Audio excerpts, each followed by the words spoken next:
Hello travellers, my name is Damien. Welcome back to The Lawkeeper. Tonight we journey deep into the ancient history of House Targaryen, from their humble beginnings in Old Valyria to their conquest of Westeros and 3 centuries of dragon rule. Before we begin, take a moment for yourself. Get comfortable in your bed or chair. Pour some coffee, tea or hot chocolate if you'd like. Pull your blankets close.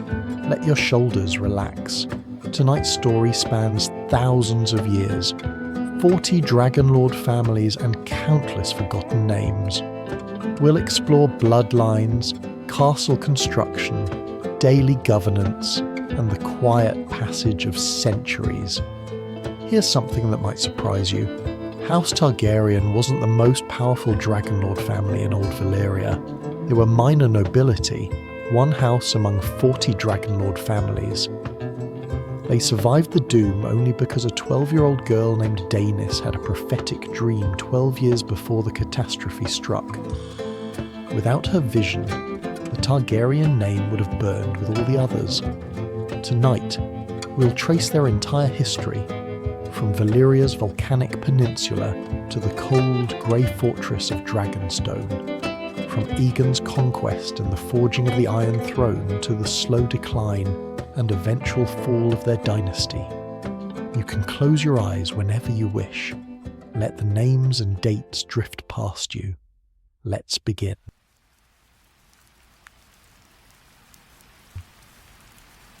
Valyria stood on a peninsula in the far east of Essos. The land was volcanic in nature, shaped by fire over millennia. 14 great volcanoes rose from the earth, smoking day and night. The Valyrians called them the 14 Flames. Each volcano burned with deep underground fires. Lava flows carved channels through the landscape. The ground was warm to the touch in many places. The city of Valyria sprawled across the peninsula, built of fused black stone. The Valyrians had learned to shape stone with magic and dragon fire. Their buildings seemed to grow organically, flowing like frozen liquid. Towers spiralled upward without visible support. Bridges arched across chasms, delicate yet unbreakable. Roads stretched for hundreds of miles, perfectly straight and perfectly smooth. These roads connected the city to distant colonies and outposts. Traders used them to move goods across the empire. Soldiers marched along them when needed. The roads never cracked, never needed repair. They stand even now, thousands of years later, in the ruins of what Valyria once was. The climate in Valyria was warm year-round.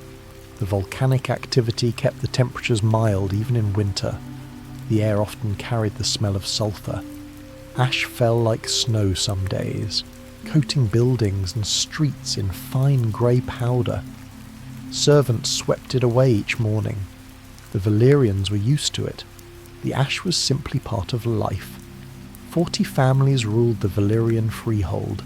These were the dragonlord families, the nobility who had mastered the ancient art of dragon taming. Each family controlled multiple dragons. They bred them carefully, selecting for size, temperament and flame colour. Dragons were status symbols as much as weapons. A family's power was measured partly by how many dragons they commanded. House Targaryen was among these 40 families, but not among the greatest. They were minor nobility, respected but not feared. Their dragons numbered fewer than a dozen, a respectable stable, but nothing compared to families like Beleris or Coheris, who commanded scores of beasts. Their estates were located on the outskirts of the main city. The grounds were extensive but modest by dragonlord standards. Stone buildings with high ceilings to accommodate dragon riders in full regalia. Courtyards where dragons could land and take off safely. Stables for horses, though horses were secondary to dragons. Gardens with plants from across the empire tended by skilled gardeners. Daily life in Valyria followed patterns established over 5,000 years.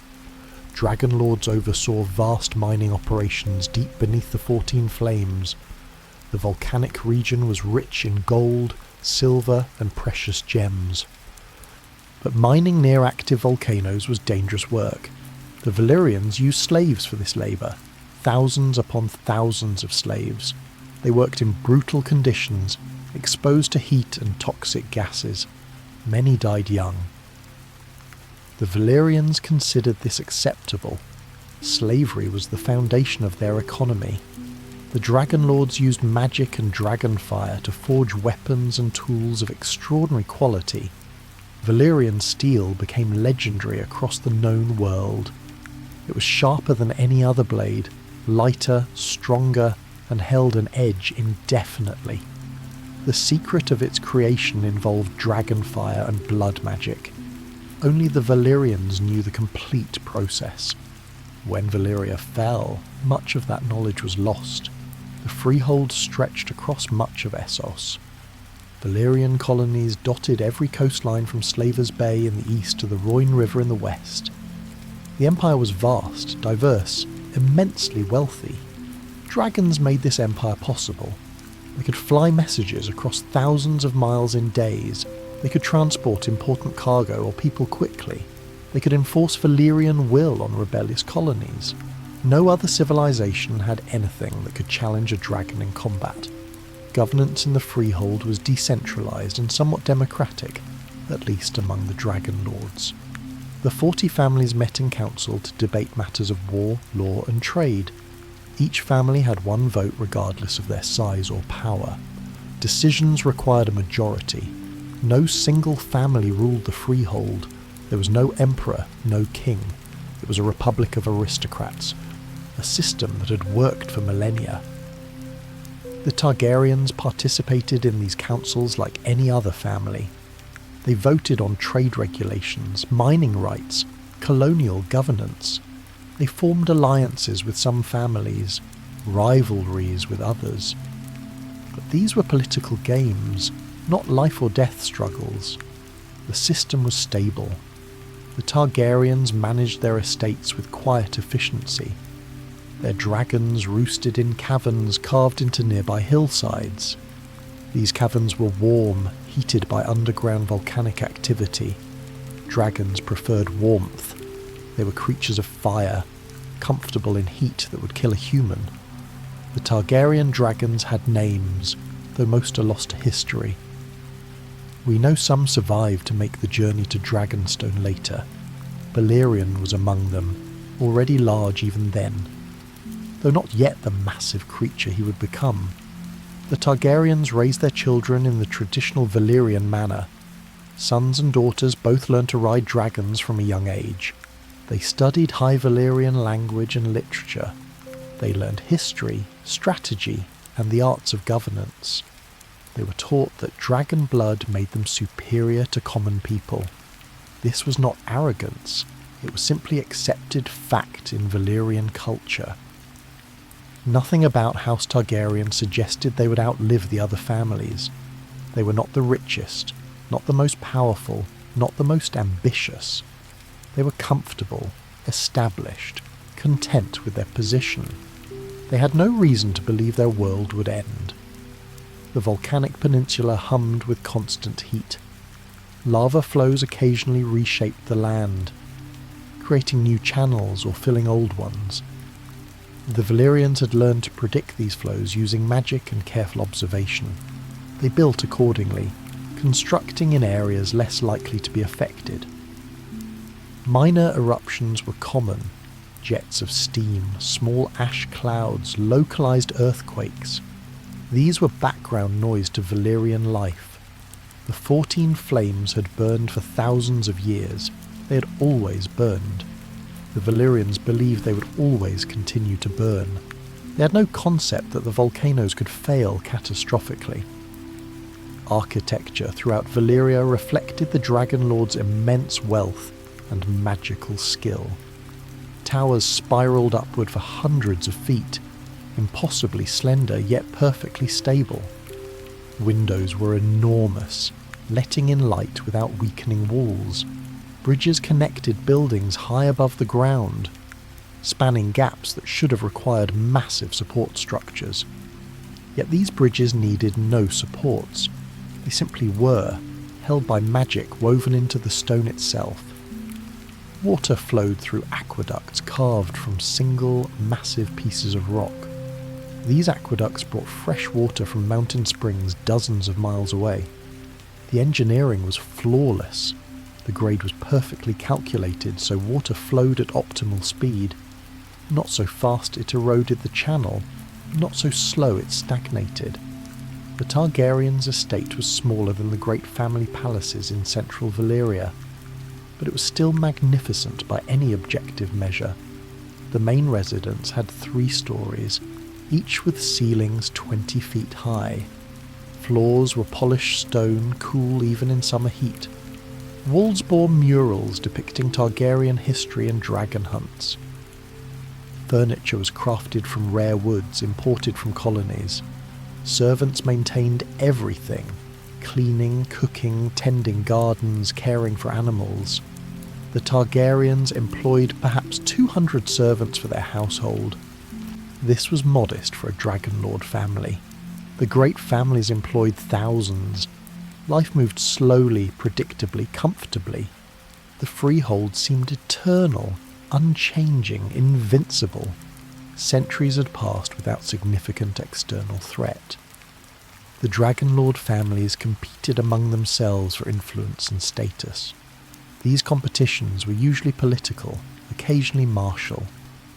But the system itself was never in danger. Trade flourished year after year. Valyrian goods were prized across the known world.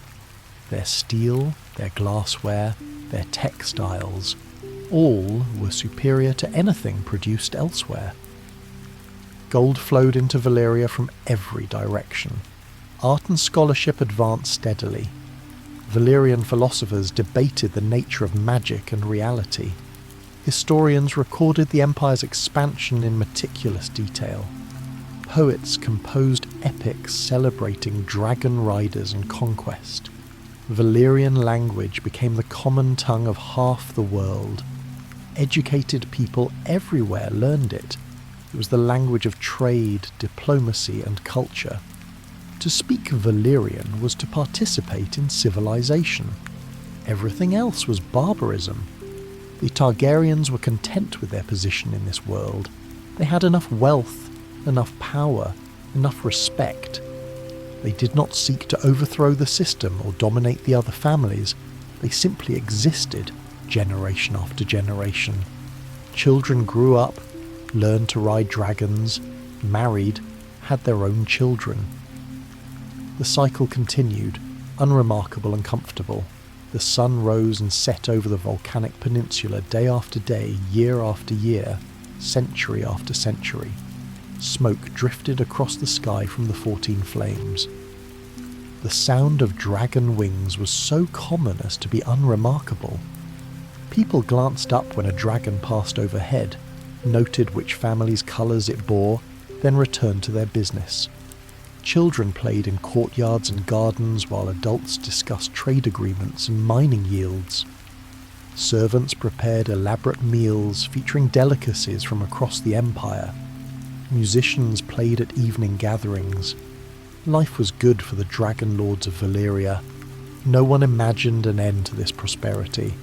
No one prepared for catastrophe. No one except one family. No one except one girl who dreamed of fire and ash. Daenerys Targaryen was 12 years old when the dreams began. She was the daughter of Enar Targaryen, the current head of House Targaryen. Enar had 3 children. Daenerys was the middle child, neither the heir nor the youngest. She was a quiet girl by all accounts. She preferred books to dragons, though she could ride competently. She spent hours in the family library, reading histories and poetry. Nothing about her suggested she was special. Nothing marked her as different from any other dragonlord's daughter.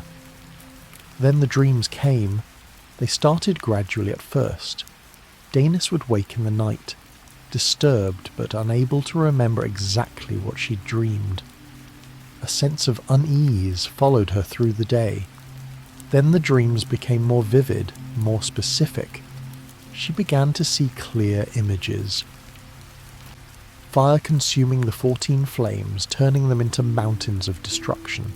The ground splitting open like a wound, swallowing entire districts of the city. Dragons falling from the sky, their wings ablaze, screaming as they died. The sea itself boiling, sending up clouds of scalding steam. Ash falling so thick it buried buildings, smothered people, blocked out the sun. And silence afterward. Terrible, complete silence where the greatest city in the world had stood. Daenerys told her father what she had seen. Aenar Targaryen was a pragmatic man, respected among the dragonlord families for his steady judgment. He listened to his daughter's visions carefully. He asked questions. What exactly did she see? When might this happen? What warning signs preceded the destruction? Daenerys couldn't answer most of his questions. The dreams didn't come with explanations or timelines. They were simply visions of fire and ending. Aenar faced an impossible choice. His 12-year-old daughter was having nightmares about Valyria's destruction. But they were only dreams, weren't they? Children had nightmares all the time. The freehold had stood for 5,000 years. The 14 flames had always burned, would always burn. Valyria was the centre of the known world, the seat of civilization itself. To abandon it based on a child's nightmare seemed not just foolish but mad. His family would be mocked, their reputation would suffer. Other families might seize their assets at reduced prices, assuming the Targaryens knew something bad about their holdings. Or worse, the other families might think the Targaryens were plotting something and were using this as a cover story. But Aenar looked at his daughter's face and believed her. He didn't understand why. Perhaps it was the absolute certainty in her voice. Perhaps it was something he saw in her eyes, a knowledge that shouldn't be there. Perhaps it was simple paternal instinct. Whatever the reason, Aenar Targaryen made the decision that would save his house. He would move the family away from Valyria. He began making preparations quietly, carefully. He couldn't simply announce he was leaving because his daughter had dreamed of doom. That would cause exactly the problems he feared. Mockery, suspicion, potential seizure of assets. Instead, he began converting holdings into portable wealth. He sold some properties, claiming he was consolidating investments. He turned gold and silver into gems, easier to transport. He identified which dragons would make the journey. Not all of them. Some were too old, too large, too set in their ways to relocate successfully. Balerion would come. He was young enough, strong enough, and already bonded to Aenar's eldest son.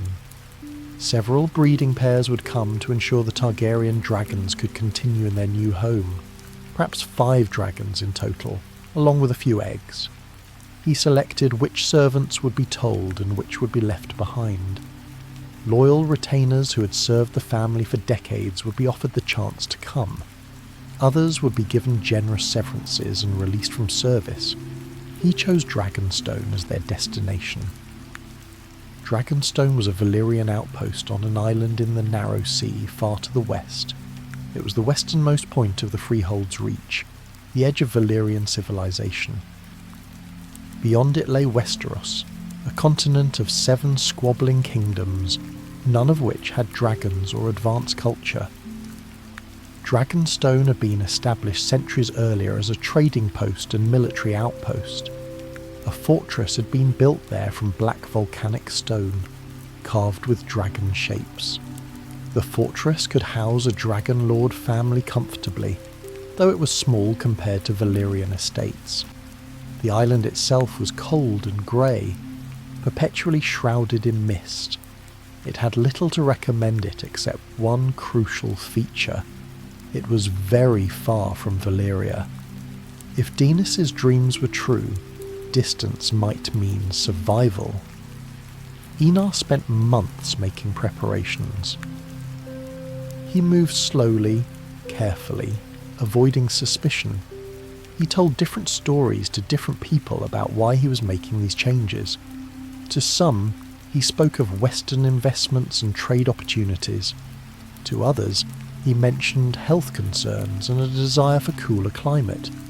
To family, he spoke vaguely of visions and portents, though he didn't emphasize them.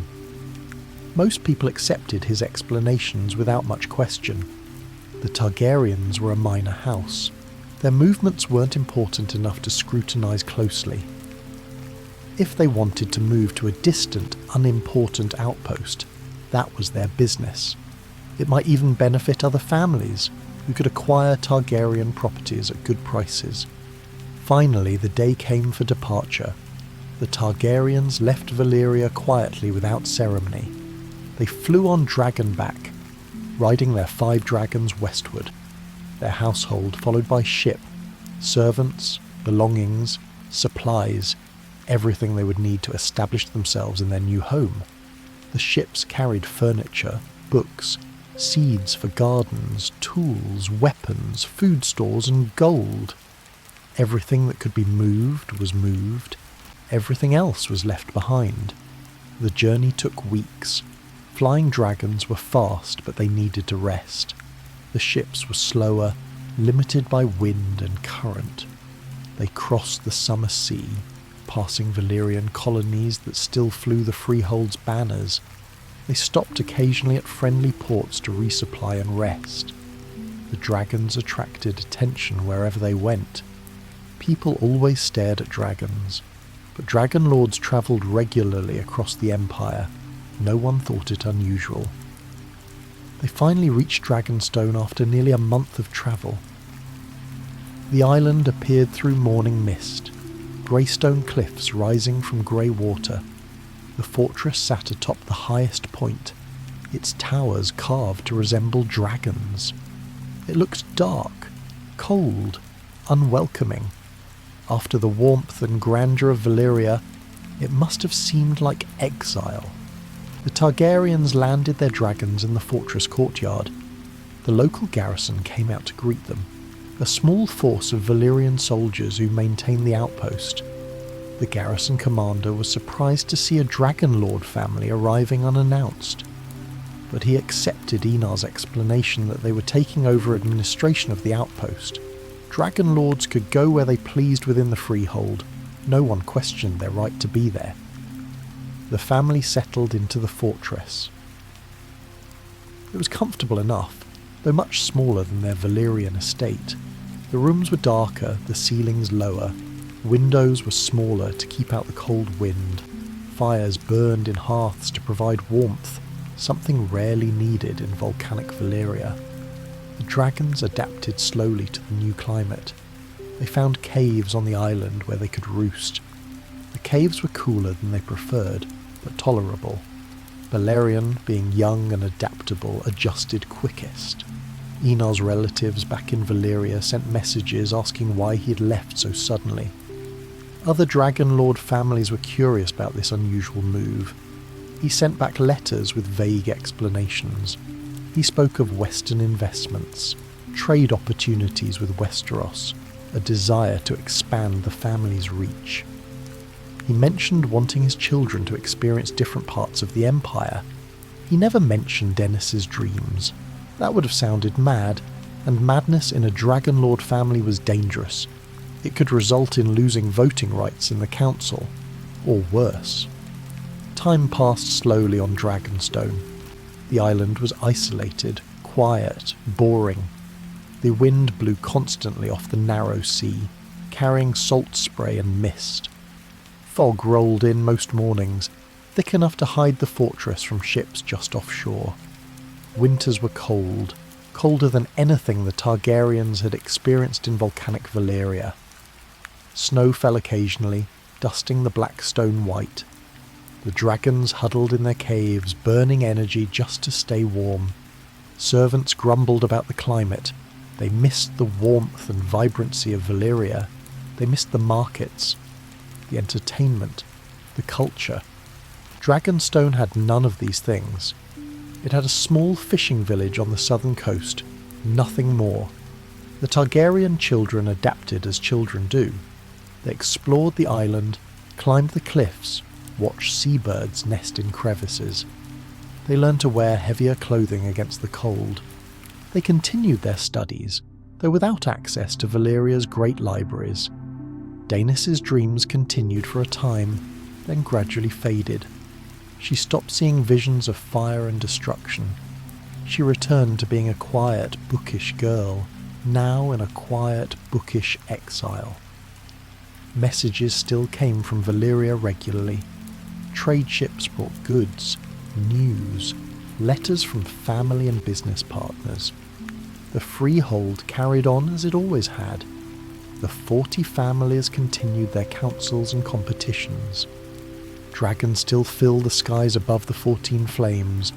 Life in the greatest city in the world continued without pause. Years passed on grey Dragonstone. 1 year, 2 years, 5 years, 10 years. Enar began to doubt his decision.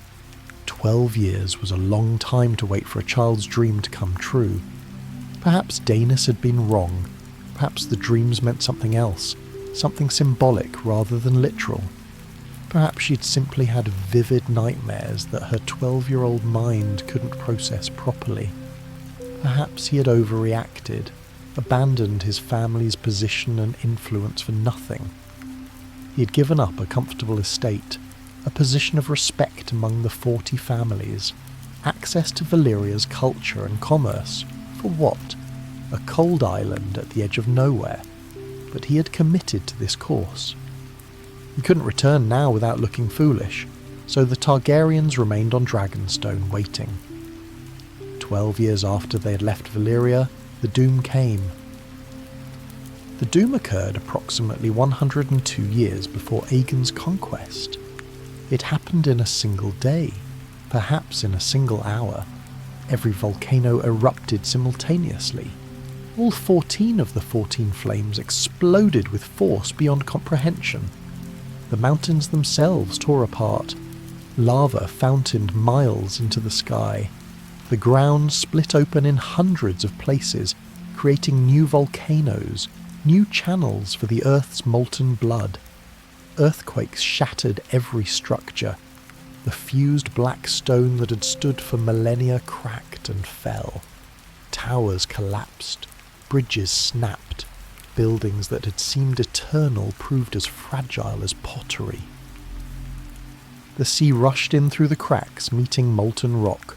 The water flash-boiled, creating explosions of superheated steam. The steam itself killed thousands, cooking flesh instantly. The combination of water and lava created new land even as it destroyed the old. The peninsula broke apart. What had been continuous land became a chain of shattered islands. The sea filled the spaces between, creating what would be called the Smoking Sea. Fire covered everything. Every dragonlord family died. Every single one of the 40 families that had ruled the freehold was extinguished in a day. Thousands of dragons died, burned or suffocated or simply consumed by the forces they had once commanded. The city of Valyria disappeared, not destroyed, disappeared. The ground it had stood on sank beneath the newly formed sea. 5,000 years of civilization erased in hours. Millions of people died. Dragonlords, commoners, slaves.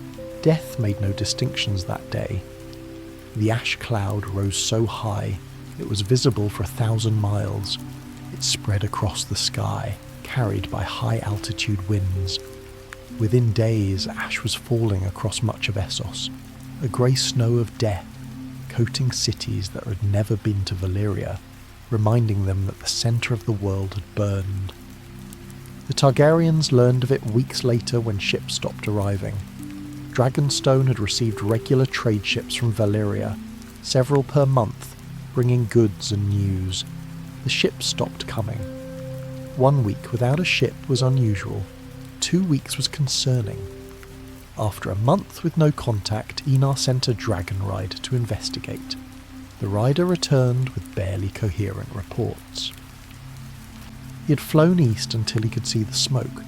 A wall of smoke and ash filled the horizon, so thick and dark it seemed solid. He hadn't dared fly into it. Other dragons had tried and not returned. Then refugees began arriving.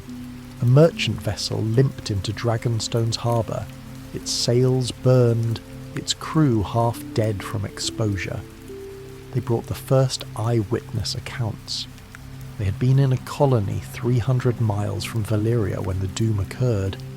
They hadn't seen it directly, but they had seen the ash cloud rise. They had heard the sounds, deep, rumbling explosions that carried across impossible distances. They had watched the sky turn black at midday. They described the ashfall that came after, thick enough to bury crops, poison water, collapse roofs under its weight.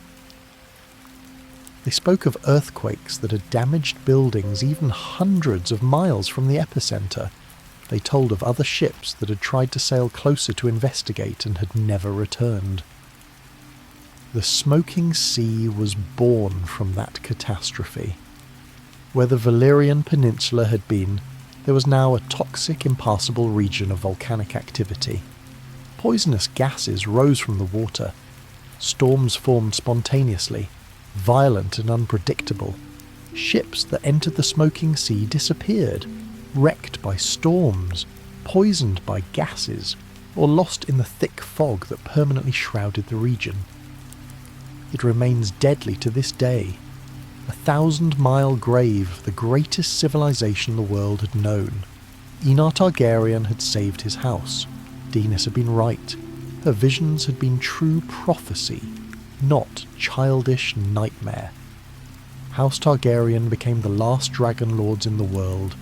They were the only family with dragons, the only ones who still knew the old Valyrian breeding techniques and riding traditions. They possessed the last dragon eggs outside the ruins. They were the sole inheritors of 5,000 years of Valyrian culture. But they were alone on Dragonstone, cut off from the empire that had defined their existence. The doom's effects rippled across Essos for years. The Valyrian freehold had governed directly or indirectly over hundreds of cities and colonies. With the dragonlords dead and the capital destroyed, no central authority remained. Governors who had administered colonies in the freehold's name declared themselves independent kings. Cities that had paid tribute to Valyria stopped paying and kept the wealth for themselves. Military garrisons that had enforced Valyrian peace disbanded or turned to banditry. The administrative structure that had kept half a continent functioning simply collapsed. Historians call the period that followed the Century of Blood. It lasted actually closer to 2 centuries, but the name stuck. It was a time of near constant warfare as former Valyrian territories fought for dominance. Volantis, the largest and wealthiest of the free cities, attempted to reunite the freehold under its rule. They called it the Restoration. They raised enormous armies and sent them to conquer former colonies. For a time it seemed they might succeed. But the other free cities united against Volantis, and the wars dragged on for generations. Eventually Volantis gave up its imperial ambitions and focused on its own territory. The free cities established themselves as independent powers, each controlling its immediate region but making no claims beyond that. Slavers Bay descended into chaos as rival slaver families fought for control of the lucrative slave trade. The Dothraki horsemen emerged from the eastern plains, taking advantage of the power vacuum to raid and conquer settled lands. Their khals led huge khalasars, hordes of mounted warriors across the plains and steppes. They burned cities, enslaved populations, and established themselves as the dominant power in the continental interior. From Dragonstone, the Targaryens watched these wars with distant interest. They could see smoke from distant conflicts across the narrow sea on clear days. Refugees sometimes arrived, fleeing wars in Essos. The Targaryens took in a few, skilled craftsmen, learned scholars, people who could be useful. Most refugees they turned away. Dragonstone was a small island with limited resources. It couldn't shelter thousands of displaced people. The Targaryens sent the refugees onto Westeros or to more stable regions of Essos with directions and some supplies. Life on the island continued in isolation, much as it had for 12 years. But now the isolation was permanent.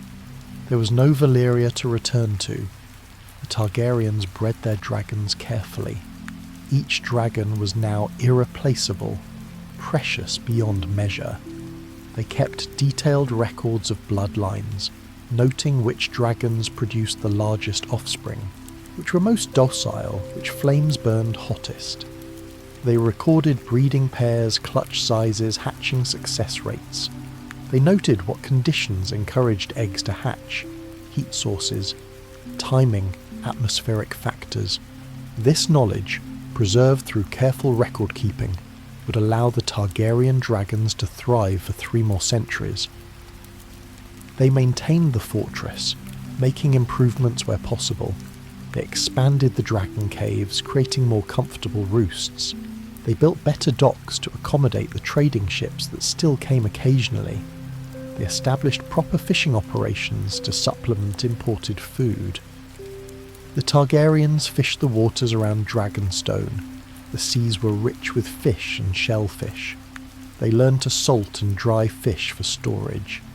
They traded with passing ships for grain, vegetables, wine, and manufactured goods.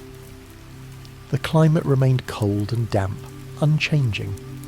Winter on Dragonstone was harsh. The wind cut through clothing like knives. The sea froze along the shore some years, though never solid enough to walk on. Food stores had to be carefully managed to last through winter months when ships might not arrive for weeks. The fortress had storage chambers carved deep into the volcanic rock, keeping supplies cool and dry year-round.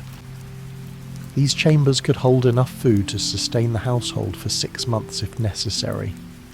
The dragons roosted in caverns beneath the castle, warmed by residual volcanic heat from the island's depths. Dragonstone was itself a volcanic island, though long dormant.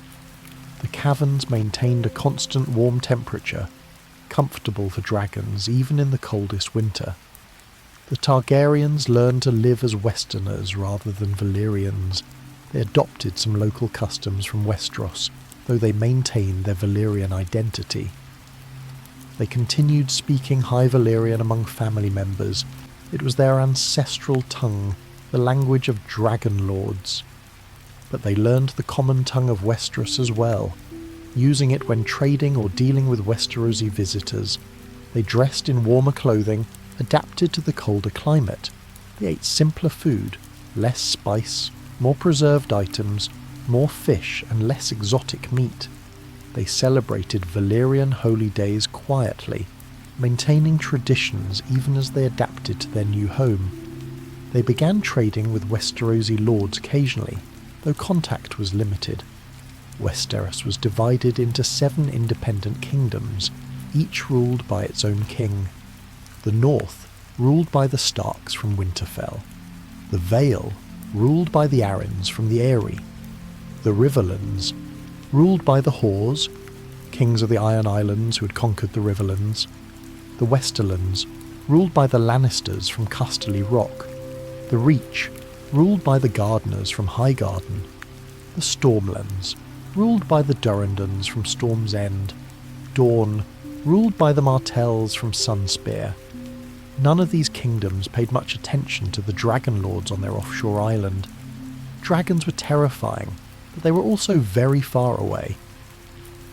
As long as the Targaryens stayed on Dragonstone and didn't interfere with Westerosi affairs, the 7 kingdoms were content to ignore them. Decades passed this way. The century of blood raged across Essos, but Dragonstone remained peaceful. The Targaryens focused on survival, on maintaining their dragons, on preserving what they could of Valyrian culture. They became less Valyrian and more themselves with each generation, something new, something unique. They were no longer one family among 40. They were the only dragonlords, the last bearers of an ancient tradition. They counted their dragons carefully. celebrated each successful hatching, mourned each loss. They taught each generation the High Valyrian language and the histories of their house. They told stories of old Valyria, its grandeur, its power, its terrible ending. They remembered where they had come from, but they did not attempt to return or reclaim any part of the fallen freehold. The doom had made the peninsula uninhabitable. The sea around it was filled with volcanic gases and poisonous fumes. Ships that ventured too close to the smoking sea disappeared without trace. Sailors gave the region a wide berth, adding hundreds of miles to eastern trade routes to avoid it. The ruins of Valyria became legend, a place of death and dark magic, where dragonfire still burned beneath the waves. Treasure hunters occasionally tried to reach the ruins, lured by stories of Valyrian steel and wealth lying unclaimed. None returned. The Targaryens endured on their cold grey island through generations. They waited. They grew strong. They bred dragons until they had more than they had fled with. Dozens of dragons, by some accounts, though most were small or young, and eventually one Targaryen looked west to Westeros and saw not 7 kingdoms, but one kingdom waiting to be claimed. His name was Aegon. Aegon Targaryen was born on Dragonstone to Lord Aerion Targaryen. He never saw old Valyria. By his time, the Doom was ancient history, something that happened over a century before, in his great-great-grandparents' time. The Targaryens had lived on Dragonstone for 5 generations. For Aegon, this cold, grey island was home. He knew Valyria only from stories and histories preserved in the family library. Aegon grew into a tall, broad-shouldered man with the classic Valyrian features, purple eyes and silver-blonde hair. He was a warrior, trained from childhood in swordcraft and dragon riding. But he was also intelligent, patient, calculating. He thought in terms of strategy and long-term planning. He was not impulsive or hot-headed. He watched and learned before acting. Following Valyrian custom, Aegon married both his sisters. This practice had been common among dragonlord families in old Valyria. They believed that dragon blood should not be diluted with common blood. Brother-sister marriages kept the bloodline pure. It also prevented disputes over inheritance. With siblings marrying siblings, there were no rival claims from different family branches. Aegon's older sister was named Visenya. She was stern, serious, martial in temperament. She wore her hair short and dressed in practical clothing suitable for riding and fighting. She was an accomplished warrior, skilled with sword and whip. She was not warm or affectionate, but she was fiercely loyal to Aegon and to House Targaryen. Aegon's younger sister was named Rhaenys. She was everything Visenya was not: playful, artistic, charming. She wore her hair long, dressed in beautiful flowing gowns, loved music and poetry. She was beloved by the small folk wherever she went, smiling and generous. But she could be as deadly as her sister when necessary. She was a dragon rider, after all. Aegon loved them both and married them both. Visenya he married first, as she was the elder. Rhaenys he married soon after. He shared his time equally between them, spending alternating nights in each sister-wife's chambers. He valued Visenya's counsel on matters of war and strategy. He valued Rhaenys's insights into diplomacy and culture. Together the three of them formed the leadership of House Targaryen. Each sister had a dragon, bonded from youth. Visenya rode Vhagar, a massive she-dragon with bronze-coloured scales. Vhagar was old even then, perhaps 60 or 70 years old. She was enormous, one of the largest dragons alive. Her flames burned with intense heat, capable of melting steel. She was temperamental like her rider, fierce, dangerous, not to be trifled with. Rhaenys rode Meraxes, a she-dragon with silver scales that shone like polished metal. Merax's was slightly smaller than Vagar, but faster, more agile. She was beautiful, graceful in flight, beloved like her rider. Her flames were silver white, spectacular to watch. Aegon himself rode Balerion, called the Black Dread. Balerion was the largest dragon in the world. He had been born in Valyria before the Doom, one of the very few living creatures who actually remembered the Freehold. By Aegon's time, Balerion was over 100 years old and still growing. Dragons never stopped growing as long as they lived and had enough food. Balerion's scales were black as coal, drinking in light rather than reflecting it. His eyes glowed red like coals. His teeth were as long as swords. His wings, when fully extended, could cast a shadow that covered entire towns. When he flew overhead, people said it was like a black cloud passing before the sun. His flames burned hotter than any other dragon's, hot enough to melt stone, to turn sand into glass.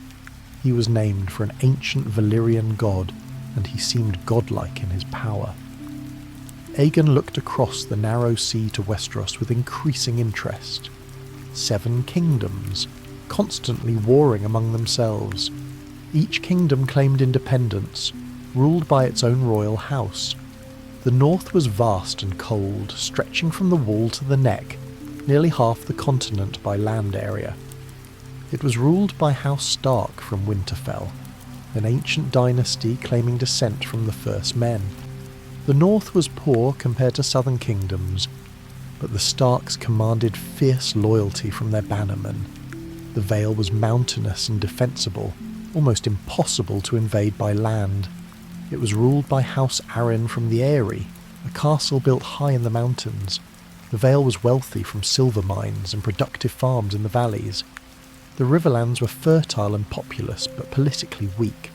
They were currently ruled by House Hoare of the Iron Islands, who had conquered them a generation earlier. The Hoares ruled from Harrenhal, a massive castle they had built to intimidate the Riverlords. The Riverlords resented their iron-born overlords and paid tribute grudgingly. The Westerlands were rich in gold and silver, perhaps the wealthiest region in Westeros. They were ruled by House Lannister from Casterly Rock, a massive fortress carved into a mountain. The Lannisters were proud, powerful, confident in their wealth and strength. The Reach was the most populous kingdom, with the most fertile farmland and the largest armies. It was ruled by House Gardner from Highgarden. The Reach could field 50,000 soldiers when necessary, more than any other kingdom.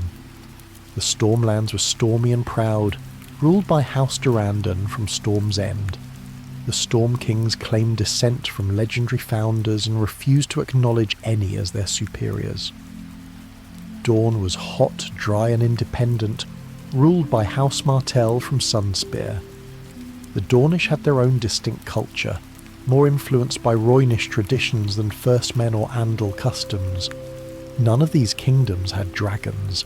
None had ever faced dragonfire in battle. Aegon had 3 adult dragons, fully grown and battle-ready. He spent years planning the invasion. Some accounts say he planned for a decade or more before acting. He was methodical, patient, unwilling to act until he understood every variable. He gathered information about each kingdom through traders, travellers, and spies. He learned about their military strength, how many soldiers each could field, what quality of equipment they had, how well trained their armies were. He learned about their political situations, which lords were loyal to their kings, which harboured grievances which might be persuaded to switch sides. He learned about their economies, which kingdoms were wealthy, which were struggling, which resources each controlled. He learned about their rivalries, ancient feuds between kingdoms, disputed borderlands, old insults never forgiven. This information would be crucial in planning his campaign. Aegon built ships on Dragonstone, preparing to transport an army. His shipwrights constructed transport vessels with reinforced decks to carry horses and siege equipment. They built supply ships to carry food, water and weapons. They built warships to protect the fleet during the crossing. The construction took years and consumed most of House Targaryen's accumulated wealth. Aegon gathered an army, though it was small by Westerosi standards. He could muster only a few thousand men, perhaps 3,000 according to most accounts. Most came from Dragonstone itself or from nearby islands in Blackwater Bay that owed the Targaryens allegiance. Some were volunteers from Essos, sellswords, adventurers, younger sons seeking glory and land. A few were exiles from Westeros who saw opportunity in Aegon's invasion. It was not an army that could conquer 7 kingdoms through conventional warfare. The Reach alone could field armies 10 times larger, but Aegon didn't plan conventional warfare. He had dragons. 3 fully grown dragons ridden by skilled dragon riders changed all calculations of military strength. His sisters trained with him extensively. They practiced flying in formation, difficult with dragons, as each beast had its own personality and preferences. They practiced coordinated attacks on targets, learning to strike from different angles simultaneously. They practiced landing and taking off quickly from various terrain types. They practiced communicating in flight using horns and flags. Dragon warfare had not been conducted in over a century, since before the Doom. The Targaryens were essentially inventing tactics as they went, learning what worked through trial and error. The dragons themselves required constant, careful attention. They ate enormous amounts of meat. A full-grown dragon could consume several sheep or cattle in a day. Dragonstone's herds had to be expanded dramatically to feed 3 adult dragons. Additional livestock was imported from Westeros and Essos at great expense. Their scales needed regular inspection for parasites, injuries or infections. Dragons were tough, but not invulnerable. A wound left untreated could fester, especially in the damp Dragonstone climate. Their teeth and claws needed checking. Broken teeth could affect eating, damaged claws could affect landing. They grew throughout their lives, and Valyrian was still growing despite being over a century old. His harness had to be enlarged several times to accommodate his increasing size. The fortress on Dragonstone prepared for the departure that would change history. Smiths forged weapons and armour for the army. They worked day and night, their forges glowing red. The sound of hammering on anvils echoed across the island. They produced swords, spears, axes and knives. They made armour, mostly leather and mail, as full plate was too expensive for most soldiers. They made special equipment for dragon riders, lighter armour that wouldn't restrict movement, harnesses and saddles reinforced to handle flight stresses. Shipwrights completed the transport fleet. They caulked seams with tar, stepped masts, rigged sails, loaded ballast. Each ship was inspected thoroughly. A ship that sank during the crossing would be disastrous. Servants packed provisions for the campaign. They salted meat to preserve it. They baked hardtack, dense, dry bread that would last for months. They filled barrels with fresh water and wine. They packed medical supplies, bandages, herbs for pain and infection, needles and thread for stitching wounds. They loaded tools for building camps and siege equipment. Maps were drawn and redrawn, showing the coastline of Westeros in meticulous detail. Aegon studied these maps obsessively. He chose his landing site with great care. It needed to be strategically positioned, accessible by sea, and not heavily defended. He selected the mouth of the Blackwater Rush, where the river met Blackwater Bay. The location was ideal for several reasons. It was central to most of the 7 kingdoms, roughly equidistant from the Reach, Stormlands, Riverlands and Westerlands. It was accessible by sea, with a deep natural harbour. The river provided fresh water and a route inland. The surrounding lands were fertile, capable of supporting an army. Most importantly, no major castle controlled the area. It was largely empty, just fishing villages and marshland. No powerful lord would oppose the landing directly. Aegon could establish a fortified beachhead before any major army arrived to challenge him. He sent messages to each of the 7 kings, delivered by raven and by messenger. The message was direct, almost blunt in its simplicity. Aegon announced his intention to unite Westeros under a single ruler, himself. He offered each king a choice: bend the knee and keep your lands and titles, or face dragonfire. Those who submitted would be treated with honour and respect. Those who resisted would be destroyed. There was no threat, no bluster, no attempt to justify his claim. Just a simple statement of fact and a clear choice. Most of the 7 kings ignored the message entirely. One Targaryen with delusions of grandeur was not a serious threat. Westeros had endured for thousands of years without dragons. The kingdoms would continue to endure. A few kings laughed at Aegon's presumption. Who was he to demand their submission? A minor lord from a small island, descendant of foreigners commanding a tiny army. His 3 dragons were frightening in theory, but surely 3 beasts couldn't conquer an entire continent. 1 or 2 kings sent dismissive replies, telling Aegon to stay on his rock and stop bothering his betters. None took the threat seriously. None prepared for what was coming. They were wrong. They would all learn how wrong very soon. Aegon set sail for Westeros with his sisters, his dragons, and his small but determined army. It was a clear autumn day when the fleet departed Dragonstone. 3 dragons circled overhead, their shadows playing across the sails. On the leading ship stood Aegon, looking west toward the continent that would become his kingdom. The conquest was beginning. Aegon landed at the mouth of the Blackwater Rush on what would later be called the first day of Aegon's conquest. The date would become year 1 of the Westerosi calendar. Everything before was counted as BC, before conquest. Everything after as AC, after conquest. It was early autumn, a clear day with good weather for landing. His sister wives flew with him, 3 dragons descending from the eastern sky in formation. Valyrian came first, massive and black against the blue.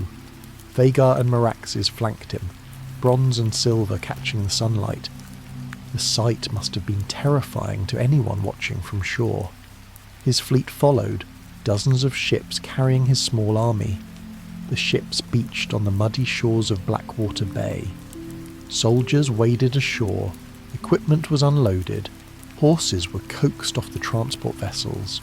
The process took hours. Landing an army is slow, unglamorous work.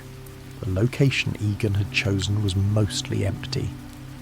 A few fishing villages dotted the coastline, small clusters of wooden buildings. The villagers came out to watch the landing, curious but not immediately hostile. Marshland stretched inland from the bay, reeds and mudflats intersected by channels of slow-moving water. Beyond the marsh rose a range of low hills. The highest hill overlooked the river mouth. Aegon chose that spot for his fort. His soldiers built a wooden fort on the hilltop, working through the day and night. They cut timber from nearby forests, dragged logs up the hill, set posts into the ground. They built a palisade wall around the perimeter, sharpened stakes pointing outward.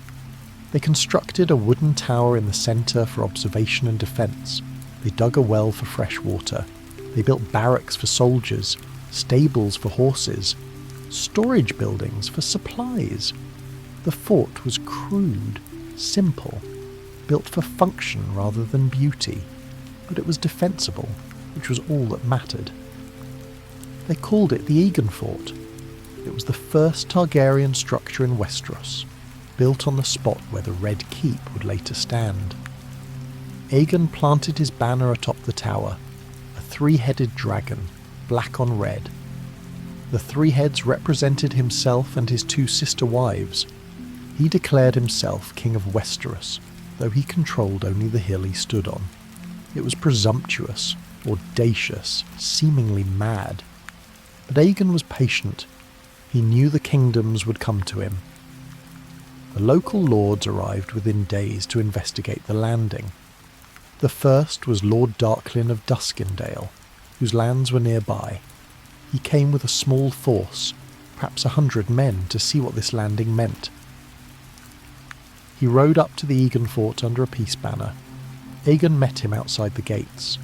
Lord Darklyn saw the 3 dragons roosting on nearby hills. He saw Balerian's massive form, heard the creatures breathing, like bellows in a forge. He made a quick calculation. He bent the knee immediately. Lord Darklyn swore fealty to Aegon, pledged his house's loyalty, offered the resources of Duskendale. Aegon accepted graciously, confirmed Darklyn as Lord of Duskendale, promised protection and fair treatment. It set a pattern. Other lords followed over the coming days, lords from the Crownlands, the region around Blackwater Bay.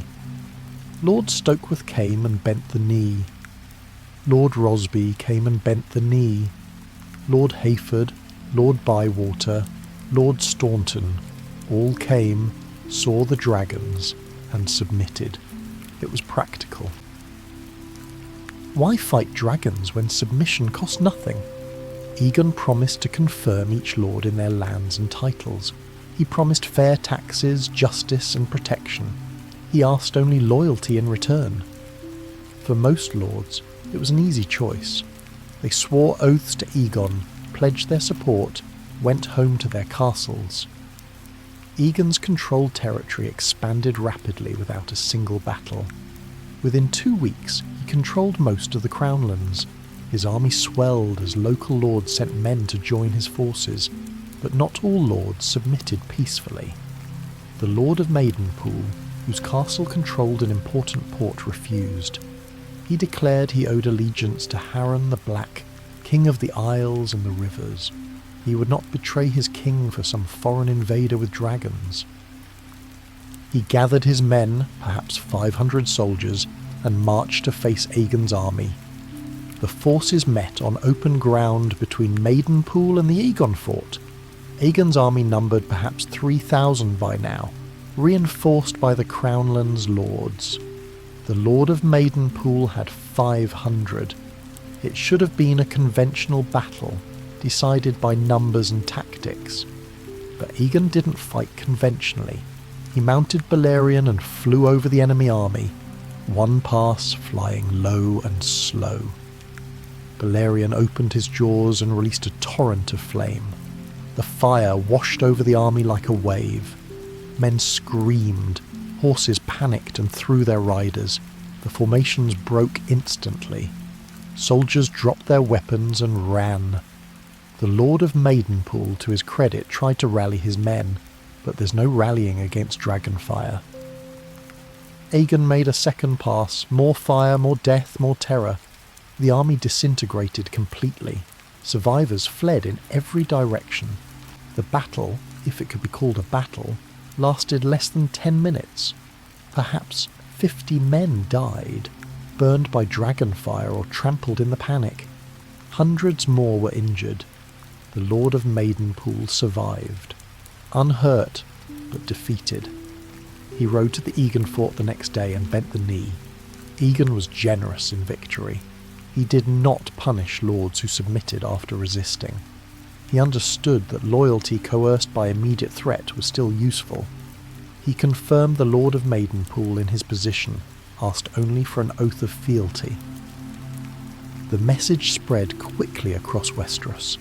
Aegon would accept submission at any time, even after resistance, but those who continued to resist would face dragonfire. Word reached the Seven Kings within weeks. Ravens flew from castle to castle carrying news of the landing. Merchants and travellers spread stories of dragons burning armies. Refugees from burned forces told horrifying tales of fire and death. The kings began to take Aegon seriously. Harren the Black, king of the Isles and the rivers, heard the news at Harrenhal. Harrenhal was the largest castle ever built in Westeros. Harren had spent 40 years constructing it, draining the riverlands of resources to build his monument.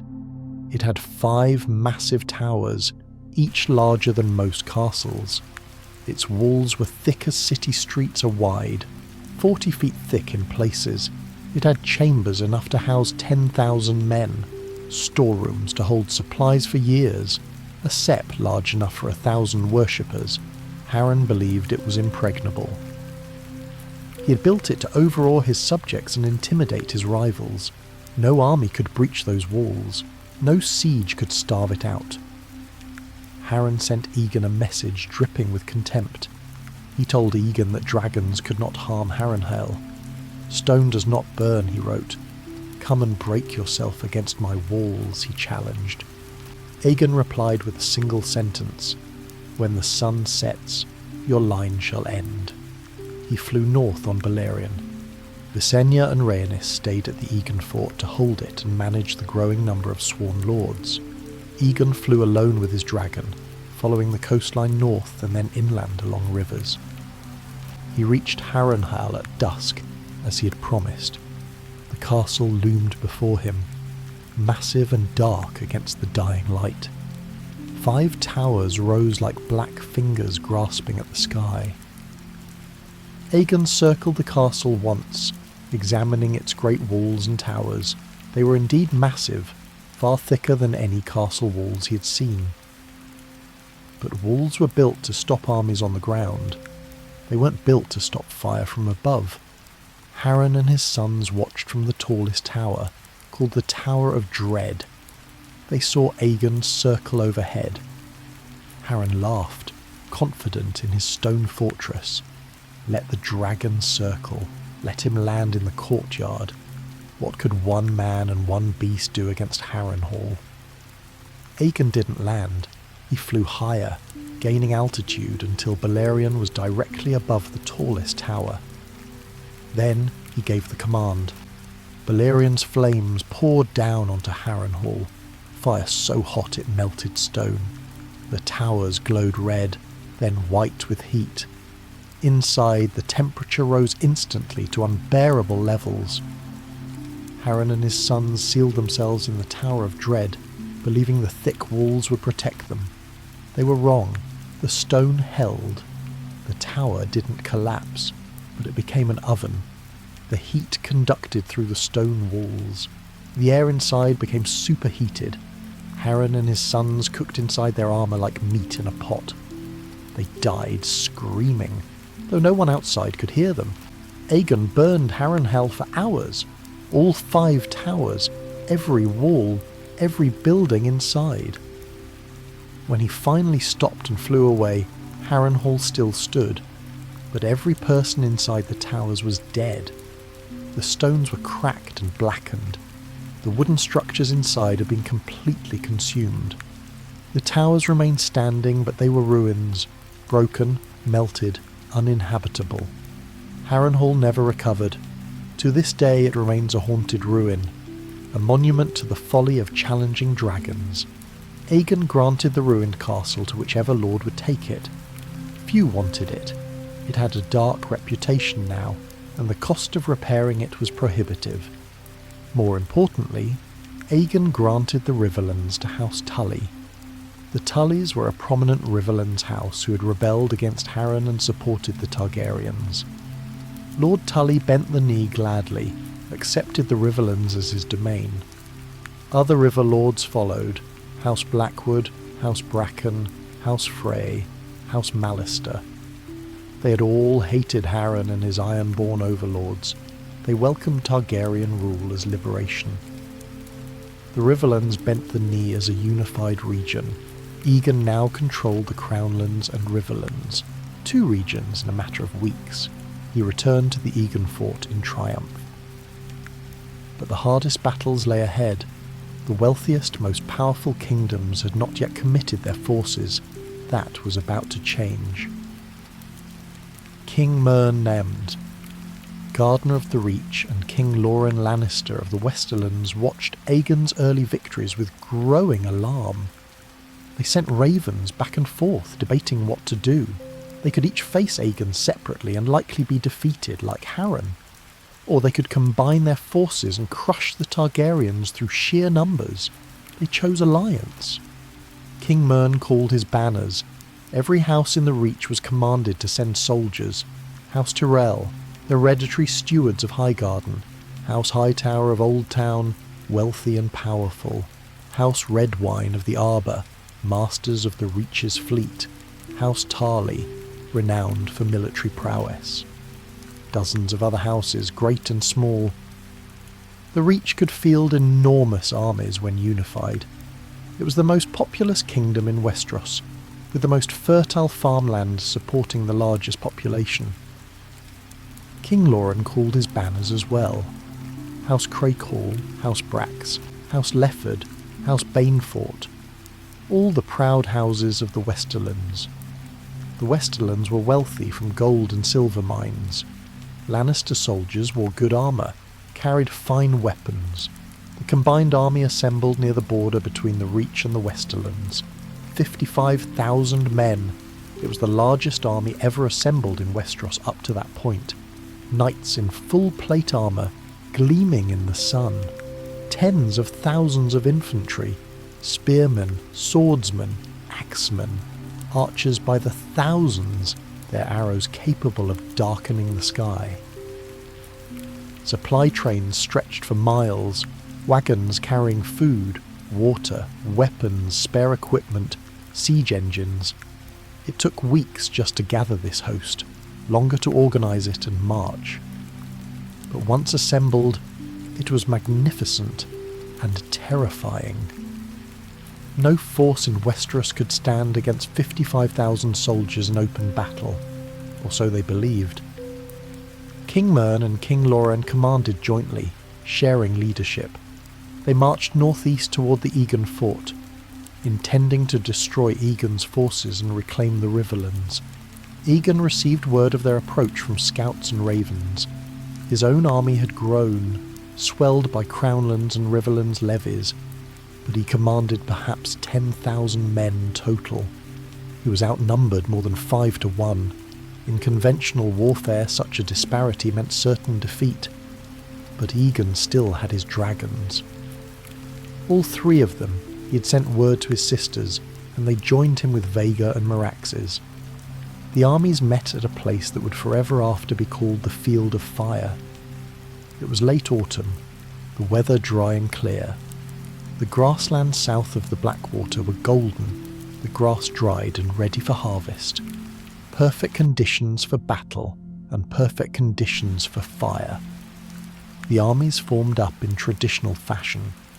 The Reach and Westerlands forces deployed in 3 divisions: centre, left flank, right flank. Knights and heavy cavalry in the centre prepared to charge. Infantry on the flanks. Archers behind, ready to fire over the front lines. Aegon's smaller army deployed defensively, hoping to avoid being flanked by superior numbers. Horns blew, banners waved in the breeze, commanders shouted orders. Soldiers checked their equipment one last time, tightened straps, tested sword edges, offered prayers to various gods. The battle began conventionally. The Reach Westerlands army advanced across the field. Drums beat a marching rhythm. Thousands of feet tramped through the dry grass. Aegon's army held position, waiting. Archers on both sides began firing, arrows arcing through the air. Men fell, pierced by shafts. The armies closed, preparing for the collision of battle lines. Then the dragons came. Aegon flew Balerion from the centre, rising from behind his own lines. Visenya brought Vhagar from the left flank, flying low over the battlefield.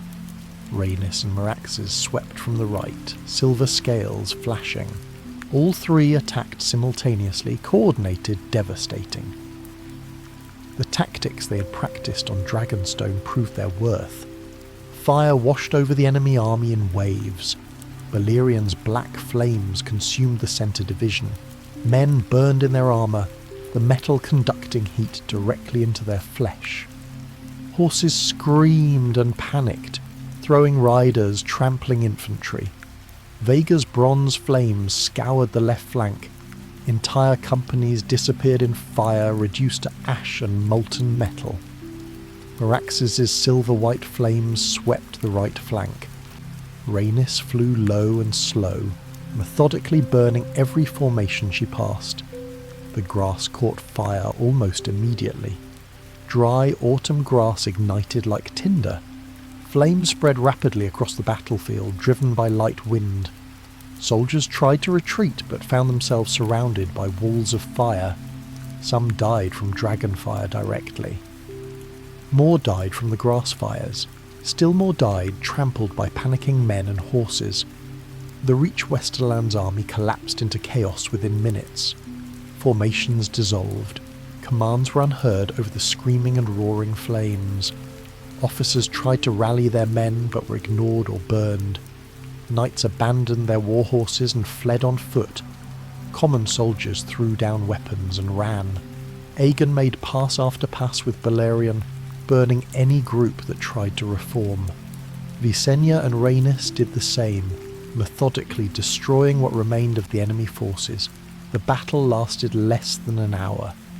4,000 men died that day, burned alive by dragonfire, consumed by grass fires, trampled in the panic, suffocated by smoke. Among the dead was King Myrnaith Gardner. He died with his sons and heirs, trying to rally his forces. House Gardner ended that day. Every male with a claim to the throne died in the flames. King Loren Lannister survived by fleeing early. When he saw the dragons, he recognised immediately that the battle was lost. He rode from the field with a handful of knights racing west toward home. He rode through the night, changing horses multiple times. He reached Casterly Rock 2 days later, exhausted but alive. There, he made a decision. He had seen what happened to those who fought dragons. He chose to live and to preserve his house. King Loren Lannister bent the knee to Aegon.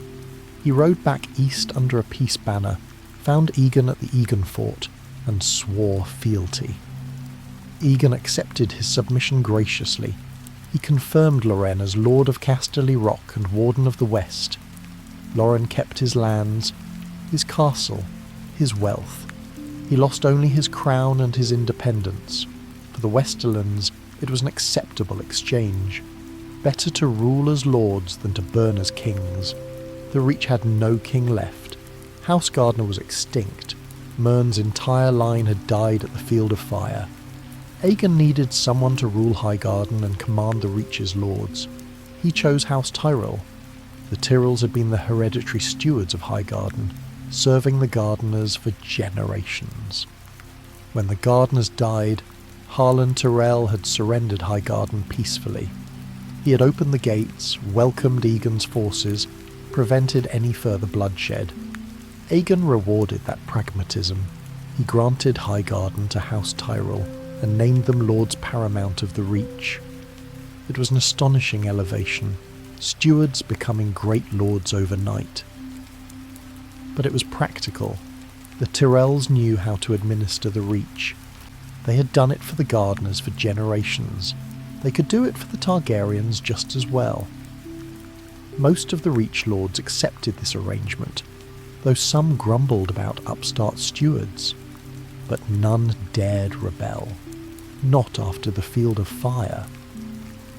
The Reach bent the knee as a region. The Westerlands had already submitted. 2 more kingdoms were Aegon's. In a single afternoon, he had broken the 2 wealthiest kingdoms in Westeros. He sent messengers to the remaining kings, the North, the Vale, the Stormlands, and Dorne. The message was the same as before, but now it carried the weight of Harrenhal and the Field of Fire. Now every king in Westeros knew that dragons could not be defeated by conventional armies. Now they had to choose, submit or burn. Torrhen Stark, king in the north, heard the news of the Field of Fire at Winterfell. Ravens brought detailed reports of the battle. 4,000 dead in minutes, 2 kings defeated in an afternoon. The largest army in Westeros history scattered like leaves. Torrhen called his banners. The North would not submit without at least marching to face the threat.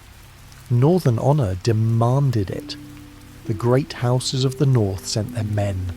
House Bolton from the Dreadfort, House Umber from Last Hearth, House Carstark from Carhold, House Manderley from White Harbour, House Mormont from Bear Island, dozens of other houses from the Wall to the Neck. The North assembled an army of 30,000 men. It was an enormous force for the North, nearly every able-bodied man of fighting age.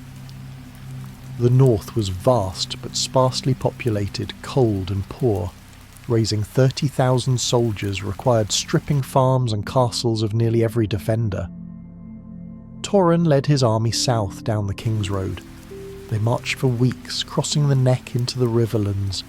The journey was slow. Moving 30,000 men with their supplies and equipment takes time.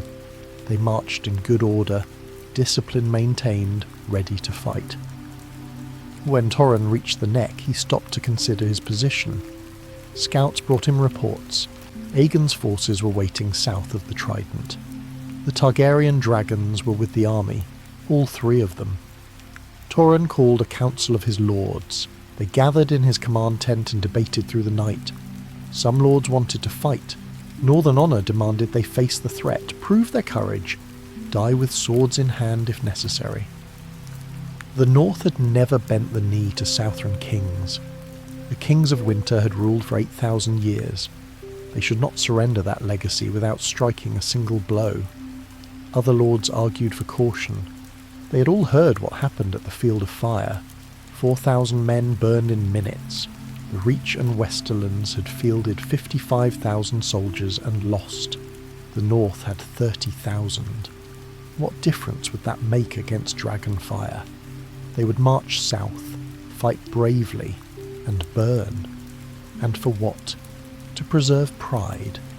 Pride meant nothing if the North burned. Torrhen listened to both sides. He understood the arguments for fighting. He felt the pull of honour himself, but he also understood mathematics.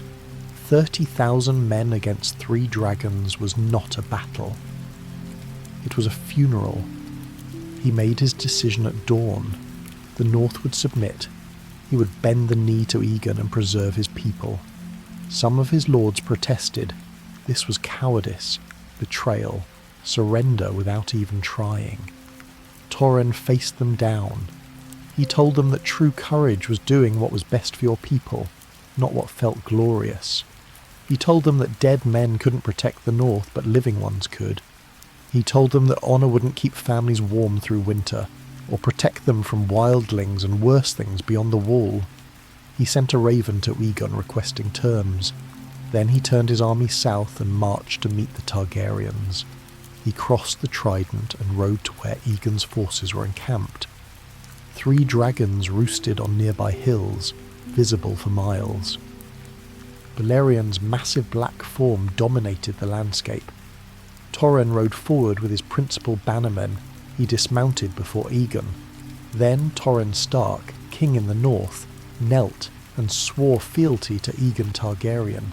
He offered his crown and his sword. Aegon returned the sword and took the crown. He named Torrhen Stark Lord of Winterfell and Warden of the North. The North would remain largely independent in its customs and laws, but would acknowledge Aegon as king and provide support when called. Torrhen became known forever after as the king who knelt. Some Northmen saw it as cowardice and shame. Most saw it as wisdom and pragmatism. Torrhen had saved 30,000 lives with one decision. He had preserved the North to fight another day. The North bent the knee without a single life lost. The Stormlands fell differently. King Argilac Durandon, called Argilac the Arrogant, refused to submit. He was old, proud, fierce. He had ruled the Stormlands for decades and would not bend to anyone. Aegon sent him terms: surrender and keep your lands as a lord. Argilac refused. He sent back an insulting reply, calling Aegon a bastard and worse. Aegon didn't fly south himself. He was busy consolidating his other conquests. Instead, he sent Orys Baratheon to lead the campaign against the Storm King. Orys was rumoured to be Aegon's bastard half-brother, born of Aegon's father and a common woman. He was Aegon's closest friend and most trusted commander. He was a formidable warrior and skilled tactician. Orys led an army south into the Stormlands. Argilac met him with his own forces at a place where several roads intersected. The battle was fought in rain and wind. A fierce storm blew in from the sea. Weather in the Stormlands was notoriously violent, giving the region its name. Thunder crashed overhead. Lightning split the sky.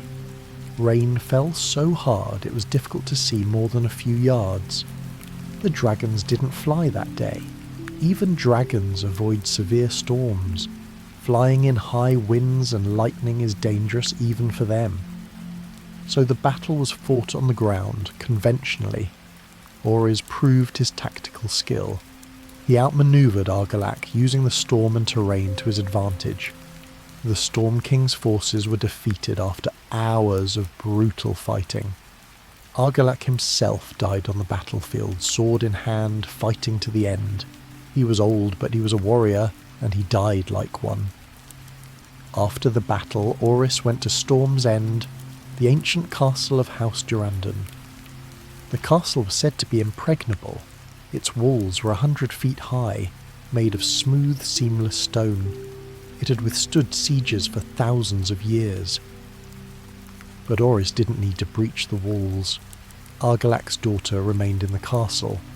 Orys sent her a message: surrender the castle and he would treat her with honour. She surrendered. Orys married Argilac's daughter, taking her as his wife. He took the Durrandon sigil, a crowned stag, as his own. He took their words. Ours is the fury. He founded House Baratheon, combining his own name with his wife's legacy. Aegon granted him Storm's End and all the Stormlands. Orys became Lord Paramount of the Stormlands, ruling in Aegon's name. The Stormlands bent the knee, though they mourned their old king. The Vale of Arryn submitted without battle, though the method was unusual. King Ronal Arryn was a boy, only 8 years old. His mother, Queen Regent Shara Arryn, ruled in his name. Aegon sent terms: submit and keep your lands. Shara refused proudly. She declared the Vale impregnable. The mountains of the moon surrounded it, making invasion by land nearly impossible. The Eyrie, the Arryn seat, was built high in the mountains, so high that the climb took a day even for fit men. No army could reach it. She told Aegon that the Vale would remain independent, and there was nothing he could do about it. Visenya flew Vhagar to the Eyrie. She didn't announce her coming or ask permission. She simply flew up to the castle one morning and landed in the garden where young Ronal Arryn was playing. The boy had never seen a dragon before. He was delighted rather than terrified. He ran to Vhagar, stared up at the massive bronze-scaled beast with wonder. He begged Visenya for a ride. Visenya, stern warrior though she was, smiled at the boy's courage. She agreed. She took Ronal flying, soaring over the Vale, showing him his kingdom from Dragonback. They flew for an hour, the boy laughing with joy the entire time. When they returned, Queen Regent Shara was waiting in the garden. She was pale, terrified for her son, but she controlled herself. Visenya set the boy down gently. Ronal ran to his mother, talking excitedly about flying, about seeing eagles below him, about the wind and the view. Shara understood the message immediately. If Visenya could take the boy flying, she could take him hostage. Or drop him from a great height, or burn the Eyrie with dragonfire despite its mountain fortress. The Vale wasn't impregnable after all, not to dragons. Queen Regent Shara bent the knee that day. She swore fealty in her son's name. Ronal Arryn was declared Lord of the Vale and Warden of the East. The Vale submitted peacefully, without a single life lost. 6 of the 7 kingdoms had now bent the knee to Aegon. The North, the Vale, the Riverlands, the Stormlands, the Reach, and the Westerlands all acknowledged him as king. Only Dorne remained independent. Dorne would prove different from all the others. Dorne was different from the other 6 kingdoms in almost every way. The climate was hot and dry, dominated by deserts and rocky mountains. The population was smaller, more dispersed. Most Dornish lived in scattered towns and villages rather than the dense concentrations found in other kingdoms.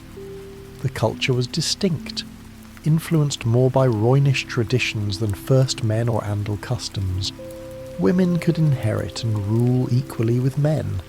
Succession passed to the oldest child regardless of gender. They called their rulers prince or princess rather than king or queen. The Dornish fought differently from other Westerosi.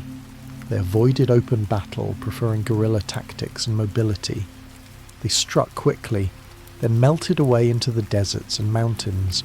They poisoned wells, ambushed supply lines, disappeared when confronted with superior forces. This fighting style had served them well for centuries, allowing them to resist larger, wealthier kingdoms. Princess Meria Martell ruled Dorne when Aegon began his conquest. She was old, over 80 years, and blind. But her mind was sharp, her will unbreakable. Aegon sent her the same message he had sent the other rulers: bend the knee or face dragonfire. Princess Meria sent back a famous reply: Dorne has no king. Tell your brother that. It was a clever response, emphasizing that Dorne was different, that it could not be conquered like the kingdoms that had kings. Aegon invaded Dorne with his dragons. He and his sisters flew south, burning castles and scattering armies. They targeted the Dornish strongholds, the fortress towns where the Dornish lords ruled. Aegon burned castles at Sky Reach, at Ironwood, and several other locations. Stone melted under dragonfire just as it had at Harrenhal. But the Dornish refused to face dragons in open battle. When the dragons came, the Dornish simply left their castles and disappeared into the countryside. They hid in the mountains, in underground shelters, in the deep deserts where dragons struggled in the heat. When the dragons left, the Dornish returned. They rebuilt what had been burned. They fortified what remained. They continued to resist. Aegon sent armies into Dorne to occupy territory. But occupying Dorne proved impossible. The land was too vast, too empty, too hostile. An army that marched into the desert found nothing. No enemy to fight, no supplies to seize, just sand and heat. Wells were poisoned or filled in before the army arrived. Food stores were hidden or destroyed. The Dornish population vanished, taking everything useful with them. Then, when the army was weakened by heat and thirst, the Dornish attacked. They struck at night, ambushed patrols, killed sentries, then disappeared before reinforcements arrived. They used poisoned arrows, a weapon considered dishonourable elsewhere, but perfectly acceptable in Dorne. A single arrow could kill a knight in full armour if the poison was strong enough. Supply lines became the main target. Aegon's forces needed constant supplies brought from the north: food, water, arrows, replacement equipment. The supply trains were vulnerable, stretched across hundreds of miles of hostile territory. The Dornish attacked them relentlessly. Wagons were burned, horses stolen, supplies destroyed. The Targaryen occupation became a grind, a bleeding wound that never healed. Then tragedy struck that changed everything. Rhaenys and Meraxes flew over a castle called Hellholt deep in the Dornish desert. The castle's garrison had prepared a trap. They had built scorpions, massive crossbows designed to shoot enormous bolts, anti-dragon weapons, though no one had successfully used one against a dragon yet. As Meraxes flew low over the castle, the scorpions fired. Most bolts missed. Hitting a flying dragon is extraordinarily difficult. But one bolt struck true. It pierced Meraxes' eye. driving deep into her skull. The dragon screamed and fell from the sky. She crashed into the desert sands near Hellholt, dead or dying. Rhaenys was thrown from the saddle or crushed in the impact. Her body was never recovered. The Dornish may have recovered it and hidden it, or it may have been consumed when Meraxes' body was burned. No one knows for certain. Rhaenys Targaryen, Aegon's beloved younger sister-wife, was dead. Aegon's grief turned to rage. He returned to Dorne with Balerion and burned everything he could find. He burned Hellholt twice, until nothing remained but melted stone and glass. He burned every Dornish castle he could reach. He burned towns, villages, anything that might shelter his enemies. The Dornish called this period the Dragon's Wrath, weeks of relentless burning. Thousands died. Vast regions were reduced to ash and ruin, but still the Dornish did not submit. They endured the dragonfire, rebuilt afterward, and continued fighting. They had learned that dragons could kill them, but dragons couldn't make them surrender. Aegon tried for years to conquer Dorne. He committed more troops, spent enormous amounts of gold, devoted vast resources to the campaign. Visenya flew missions into Dorne repeatedly, burning and destroying, but they couldn't hold territory. They couldn't force a decisive battle. They couldn't break the Dornish will to resist. Eventually, Aegon had to accept reality. Dorne would not be conquered, at least not by the methods he had used elsewhere. He withdrew his forces and established a border. Dorne would remain independent, the only kingdom to successfully resist the Targaryens. The peace that followed was called the Peace of Six Kingdoms. Aegon ruled Westeros except for Dorne. It was a bitter compromise for a conqueror who had planned to unite all 7 kingdoms. Rhaenys' death haunted Aegon for the rest of his life. He had lost his beloved sister, his companion, his queen, and he had failed to make her death mean anything. Dorne remained free. But Aegon was pragmatic enough to accept what he couldn't change. He turned his attention away from Dorne. He focused instead on building, on consolidating his rule, on creating the infrastructure of a united kingdom. He would spend the rest of his life building rather than burning. The Aegon fort was dismantled and replaced with a proper castle. Aegon commissioned the Red Keep, a massive fortress built of red sandstone.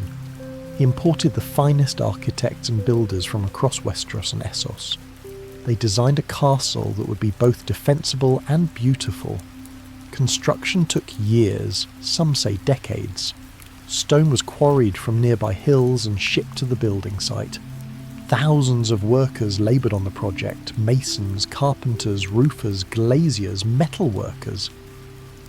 The castle would include hundreds of rooms, multiple towers, great halls, throne rooms, living quarters for the royal family and court. It would have dungeons carved into the bedrock beneath. Valyrian architecture influenced the design. High towers, large windows, soaring ceilings. But it was adapted to Westerosi materials and building techniques. The stone was local red sandstone, giving the castle its name. The design incorporated defensive features: thick walls, murder holes, hidden passages for escape. While the Red Keep was under construction, the city around it began to grow. What had been the Aegon Fort's military camp became permanent settlement. Soldiers who had fought in the conquest settled nearby with their families. Merchants came to sell to the new royal court. Craftsmen came seeking work on the massive construction project. The settlement grew rapidly, chaotically, without planning. Streets were laid out haphazardly, following the paths people naturally walked. Buildings went up wherever there was space: shops, taverns, brothels, houses, workshops. The population swelled, first hundreds, then thousands, then tens of thousands. Within a generation it would become one of the largest cities in Westeros. They called it King's Landing, named for the place where Aegon had first landed. The city that grew up around that spot would become the capital of his kingdom. It sprawled along the coast of Blackwater Bay, stretching inland from the waterfront. Docks were built to accommodate trade ships from across the known world. King's Landing's position made it ideal for trade, central to most of Westeros, accessible by sea. Ships brought goods from Essos, from the Free Cities, from distant Korth. Northern ships brought furs, timber and amber. Dornish ships brought spices and wine despite the political tension. The city smelled of salt water, fish, sewage and smoke from thousands of cooking fires. It was loud, people shouting, horses clopping on cobblestones, hammers ringing on anvils. It was crowded, the streets filled with people of every description. It was dirty, waste accumulated in alleys, rats thrived in the shadows, but it was also vibrant, alive, full of opportunity. A sept was constructed for worship of the Seven. The faith of the Seven was the dominant religion in most of Westeros. Aegon, though of Valyrian descent, accepted the faith politically. He allowed the faith to operate freely, built septs, protected their rights. This helped ease tensions with his new subjects, who might otherwise have seen him as a foreign tyrant. The Great Sept of Baelor would be built much later, but the first sept of King's Landing went up during Aegon's reign. But the most famous thing Aegon created was the Iron Throne. After his conquest was complete, Aegon collected the swords of his defeated enemies.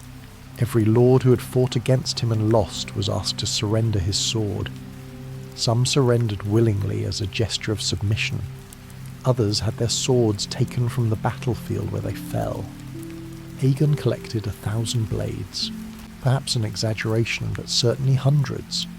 Swords of every type, long swords, great swords, bastard swords, short swords, lordly blades with jewelled pommels and common soldiers' blades worn from use. He brought them all to the Aegon fort site where the Red Keep was rising. He used Balerian's dragon fire to melt them together. Balerian's flames burned hot enough to reduce steel to molten metal. Smiths shaped the molten swords into a throne under Aegon's direction. The result was a massive asymmetrical seat covered in jagged edges and twisted metal. Swords jutted out at odd angles. Sharp points and edges made sitting dangerous. There was no comfort to it, no softness, no accommodation for the human body. It was deliberately uncomfortable. Aegon said that a king should never sit easy. Ruling was hard work, heavy responsibility. The throne should remind every king of that burden. The Iron Throne became the ultimate symbol of power in Westeros. It sat in the throne room of the Red Keep, raised on a dais, towering over petitioners. To sit the Iron Throne meant to rule the Seven Kingdoms. Wars would be fought over who had the right to sit that uncomfortable seat. Aegon held court there, hearing disputes and dispensing justice. Lords came from across the realm to present their problems and ask for royal judgment. Land disputes, inheritance questions, crimes that crossed regional boundaries, all came before the Iron Throne. Aegon established the structures of royal governance. He created the King's Guard, 7 knights sworn to protect the king with their lives. They wore white cloaks and white armour, symbolising their purity and devotion. They took vows to serve for life, to hold no lands, to take no wives, to father no children. They swore absolute loyalty to the king, above all other bonds. Aegon appointed the first 7 Kingsguard carefully. He chose skilled warriors with strong reputations, men known for honour and prowess. The Kingsguard would protect every king after Aegon, an institution that lasted centuries. He created the small council to advise him and handle day-to-day governance. The Hand of the King served as the king's primary minister, empowered to rule in his name when necessary. The Master of Coin managed the kingdom's finances, taxes, spending, the royal treasury. The Master of Laws handled justice and law enforcement. The Master of Ships commanded the royal fleet. The Master of Whisperers gathered intelligence and managed spies. The Grand Maester, appointed by the Citadel, advised on matters of learning and sent received ravens. This structure would govern Westeros for the next 3 centuries. Aegon spent his later years consolidating his rule and building the institutions of his kingdom. He travelled the 7 kingdoms regularly, visiting lords, hearing grievances, showing himself to the people. He flew on Balerion when possible. The dragon's presence reminded everyone of the power behind the throne. Even as Balerion aged, he remained massive and terrifying. Aegon codified laws, attempting to create consistent justice across the realm. Different regions had different customs and laws. The North followed different traditions than the Reach.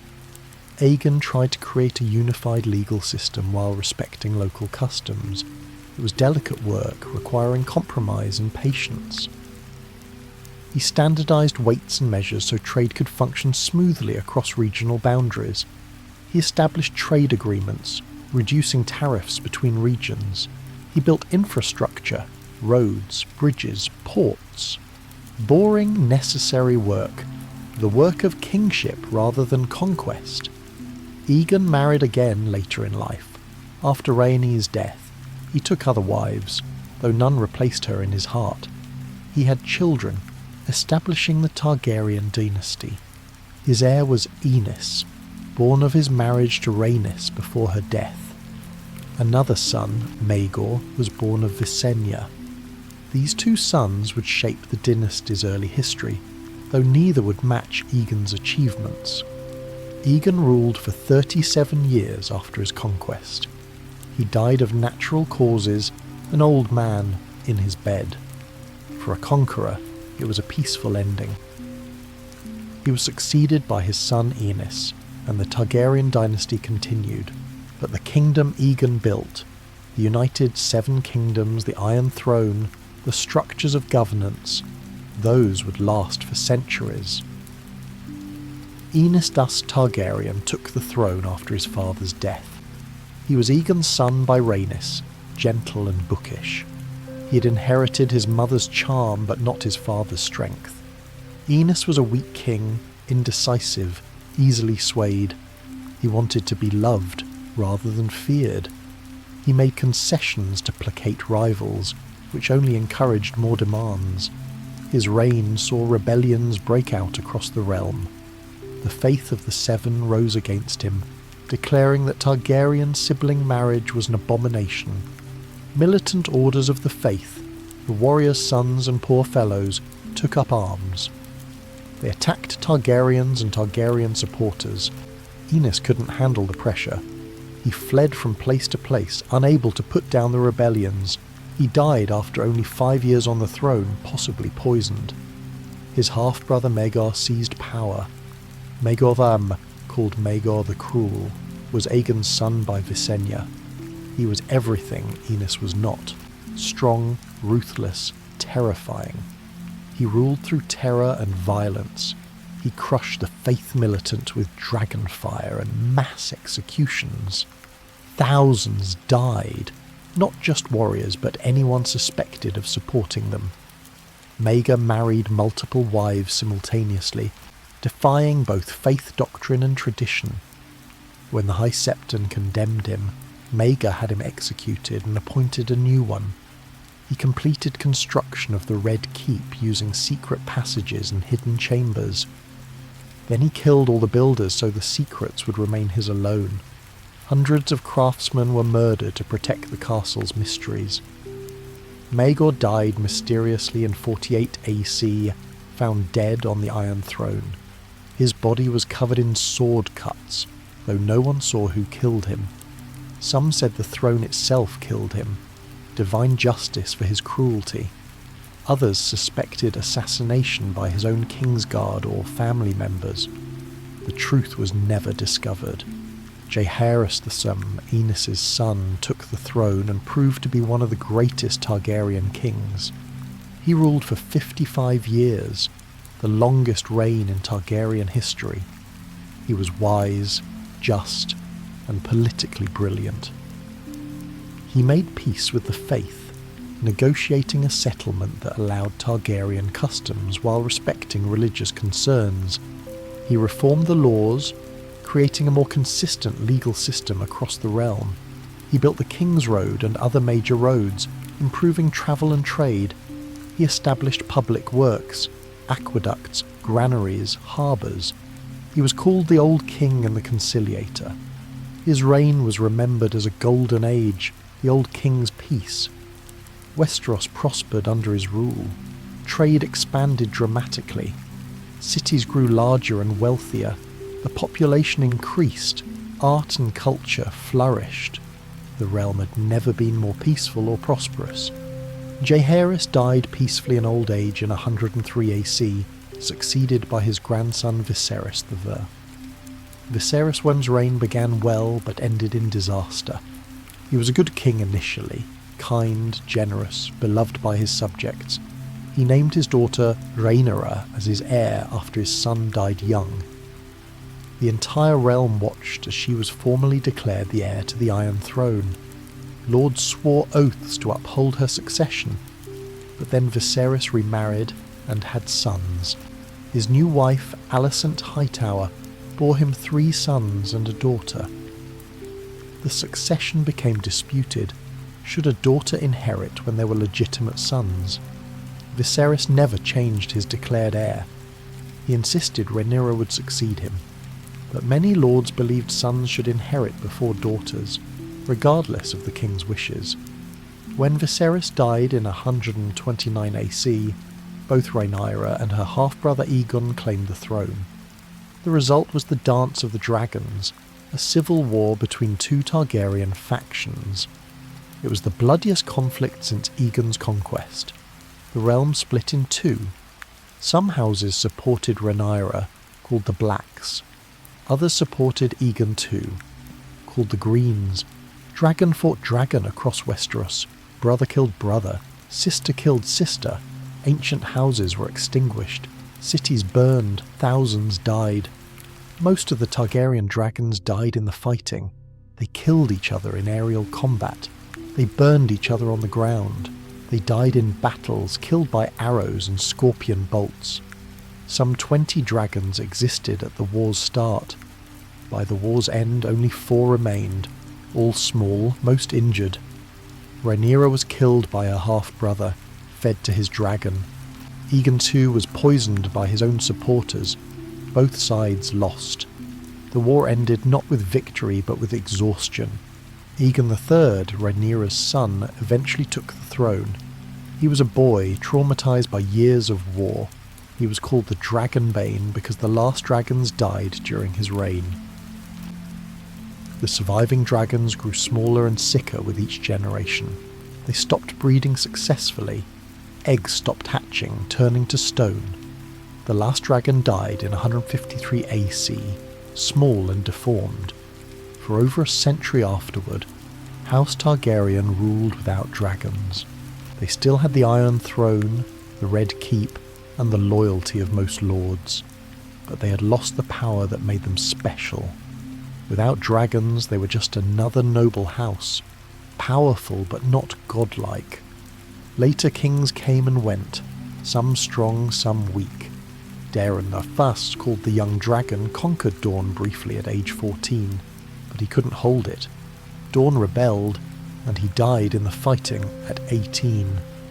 Baeloth I, called Baelor the Blessed, was extremely pious, possibly mad. He walked barefoot across the desert to make peace with Dorne. He fasted until he died, believing it brought him closer to the gods. Aegon IV, called Aegon the Unworthy, was possibly the worst Targaryen king. He was corrupt, cruel, gluttonous, and lecherous. He legitimized all his bastards on his deathbed, creating succession crises that would cause rebellions for generations. Dorne finally joined the Seven Kingdoms peacefully under Daeron the Sea in 187 AC. He married Mireia Martell, a Dornish princess. His son married another Dornish princess. Through marriage alliance, Dawn was brought into the realm without conquest. Aegon the Conqueror had failed to do it with dragonfire. Daeron II succeeded with diplomacy and marriage. Dawn became the Seventh Kingdom, finally completing the unification Aegon had begun 2 centuries earlier. But this angered many lords who had lost family members fighting Dawn over the centuries. They saw it as betrayal, as rewarding enemies who had killed their fathers and grandfathers. Rebellions erupted, the Blackfire Rebellions, named for a legitimised bastard line that claimed the throne. These rebellions would plague the realm for generations. The Targaryens endured, holding the throne through combination of legitimacy, alliances and occasional force, but cracks showed in the dynasty. The practice of sibling marriage, maintained to keep the bloodline pure, caused problems. Inbreeding led to instability, madness, stillbirths, deformities. Not every generation, but often enough to be concerning. Every time a Targaryen is born, the gods flip a coin, people said. One side greatness, the other side madness. Some Targaryens were brilliant, just beloved. Others were cruel, paranoid, insane. There was no way to predict which way the coin would land. Decades passed into centuries. The Targaryens continued ruling from the Red Keep. They maintained their traditions, the Iron Throne, the Kingsguard, the Small Council. They married brother to sister when possible, uncle to niece when necessary. They told stories of old Valyria and the Doom, though these became more legend than history. They kept their dragon eggs, stone though they were, as precious relics. The realm grew accustomed to Targaryen rule. 3 centuries passed under their dynasty. Most people in Westeros had never known any other rulers. The Targaryens were simply the royal family, as natural as the seasons. Trade flourished most years. The population grew steadily. Peace prevailed more often than war, though conflict still erupted periodically. The institutions Aegon had created, the United Seven Kingdoms, the centralised government, the infrastructure, all continued functioning. Life for common people was hard, as it always had been. They farmed, fished, worked their trades, paid their taxes, died young more often than not. But they were part of something larger than their local lord's domain. They were part of a kingdom. Then came Aerys II, the Mad King. Aerys Targaryen inherited the throne in 262 AC. He began his reign well enough, young, energetic, full of ideas for improving the realm. But gradually, over years, he descended into madness. It started with paranoia. He suspected plots everywhere, saw enemies in every shadow. He began executing people he believed were plotting against him. His judgments became erratic, cruel, arbitrary. He burned his enemies alive using wildfire, calling it justice. Wildfire was a volatile, explosive substance created by the pyromancers of King's Landing. It burned green and was nearly impossible to extinguish. Aerys became obsessed with it. He believed wildfire could transform him into a dragon. He burned people for small offences or imagined slights. He tortured his wife. He let his appearance deteriorate. Long, filthy hair, ragged nails, unwashed clothes. The coin had landed on madness. His son Rhaegar was everything Aerys was not. Rhaegar Targaryen was noble, skilled, intelligent, beloved by the people. He was a warrior and a scholar, a musician and a prince. Many believed he would make a great king when Aerys finally died or was removed. Rhaegar was married to Elia Martell of Dorne and had 2 children with her. But Rhaegar made a catastrophic mistake. He fell in love with Lyanna Stark, daughter of Lord Rickard Stark of Winterfell. Lyanna was betrothed to Robert Baratheon, Lord of Storm's End. Rhaegar and Lyanna disappeared together. Whether he kidnapped her or she went willingly remains disputed. Lyanna's brother Brandon rode to King's Landing demanding her return. He shouted for Rhaegar to come out and die. Aerys arrested Brandon for threatening the Crown Prince. He arrested Brandon's father Rickard when he came to negotiate his son's release. Then Aerys had them both killed in a grotesque manner. He burned Rickard alive while Brandon was strangled trying to save him. It was monstrous, insane, unforgivable. Robert Baratheon and Eddard Stark, Lyanna's betrothed and brother, led a rebellion against the Targaryens. They called their banners House Stark, House Baratheon, House Arryn, House Tully, all joined the rebellion. These were great houses with vast resources. The realm fractured. Some houses stayed loyal to Aerys, House Tyrell, House Martell, most of the Crownlands. Others joined the rebels, much of the North, Stormlands, Riverlands, Vale. The Westerlands under House Lannister stayed neutral initially, waiting to see who would win. Battles raged across Westeros for over a year. The war was called Robert's Rebellion, or the War of the Usurper, depending on which side one supported. The decisive battle was fought at the Trident River. Rhaegar led the royal army. Aerys was too mad to command, so his son took the field. Robert led the rebel army. They met where a ford crossed the Trident. The battle was fierce, thousands fighting on both sides. Then Robert and Rhaegar met in single combat in the river itself. They fought in the shallows, water swirling around their legs. Robert wielded his warhammer, a massive weapon requiring enormous strength. Rhaegar wore beautiful armour decorated with rubies. Robert's hammer struck Rhaegar's chest with crushing force. The blow shattered Rhaegar's breastplate and chest beneath. Rubies from his armour scattered into the water. Rhaegar fell, dying in the Trident's waters. The royal army broke and fled. The rebellion had won its decisive victory. Robert marched on King's Landing. Aerys remained in the Red Keep, making final plans.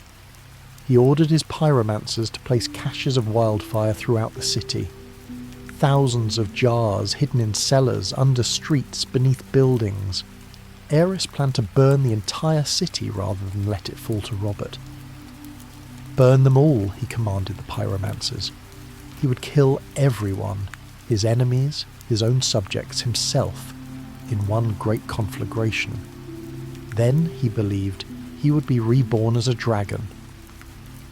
But Jaime Lannister, a member of the King's Guard sworn to protect Aerys, made a choice. He killed the pyromancers first to prevent them from igniting the wildfire. Then he killed King Aerys, stabbing him in the back.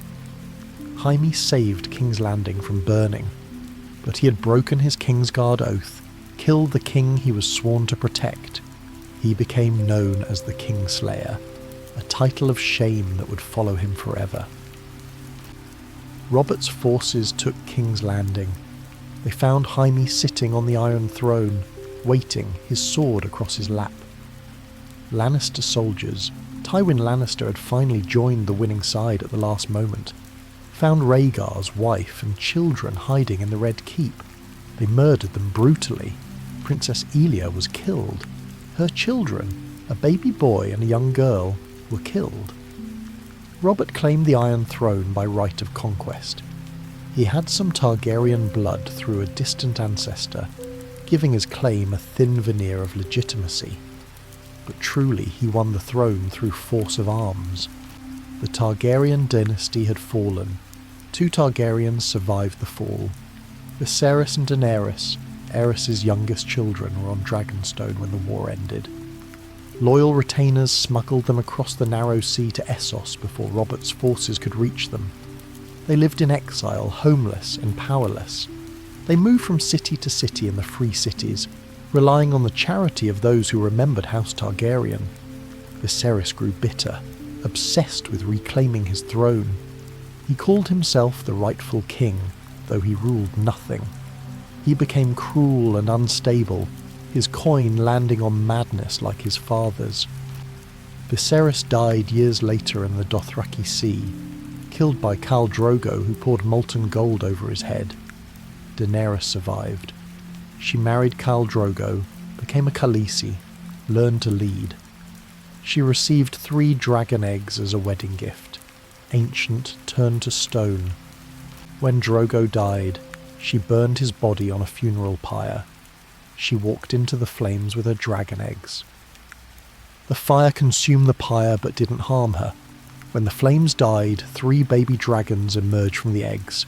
The first dragons born in over a century and a half. Black Drogon, cream and gold Viserion, green and bronze Rhaegal. Dragons had returned to the world, but that's another story, beyond the scope of tonight's tale.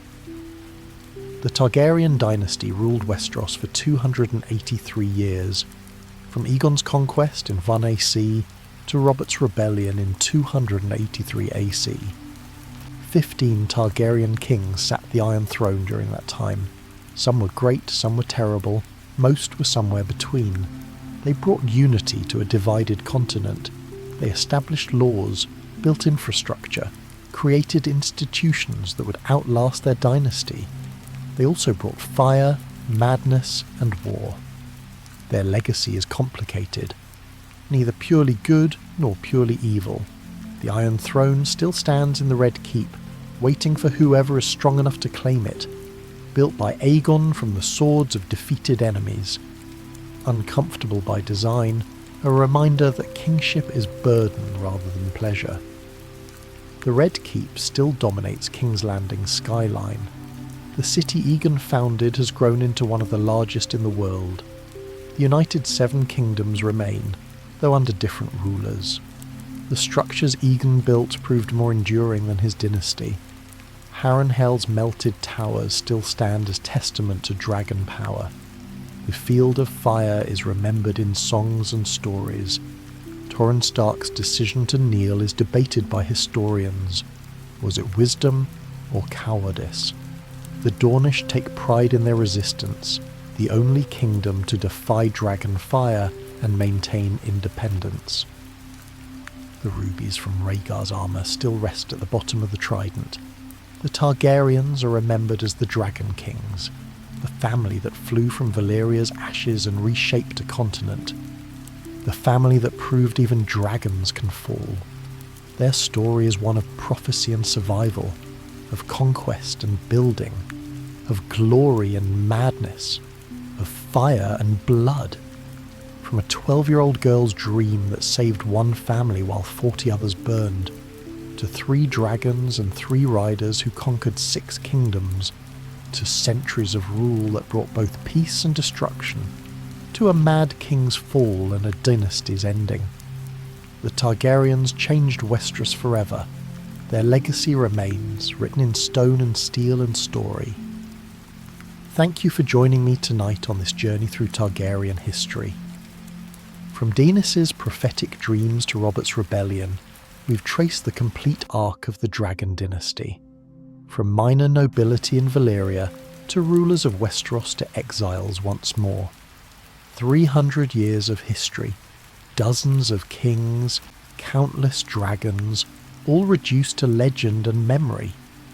If you enjoyed this deep dive into the lore of Westeros and the history of House Targaryen, subscribe to The Lore Keeper for more stories like this.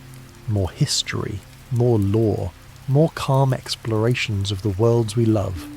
New episodes every week, designed to help you drift off while learning something interesting. Rest well, travellers. May your dreams be peaceful, and may you wake refreshed. Until next time, good night. Good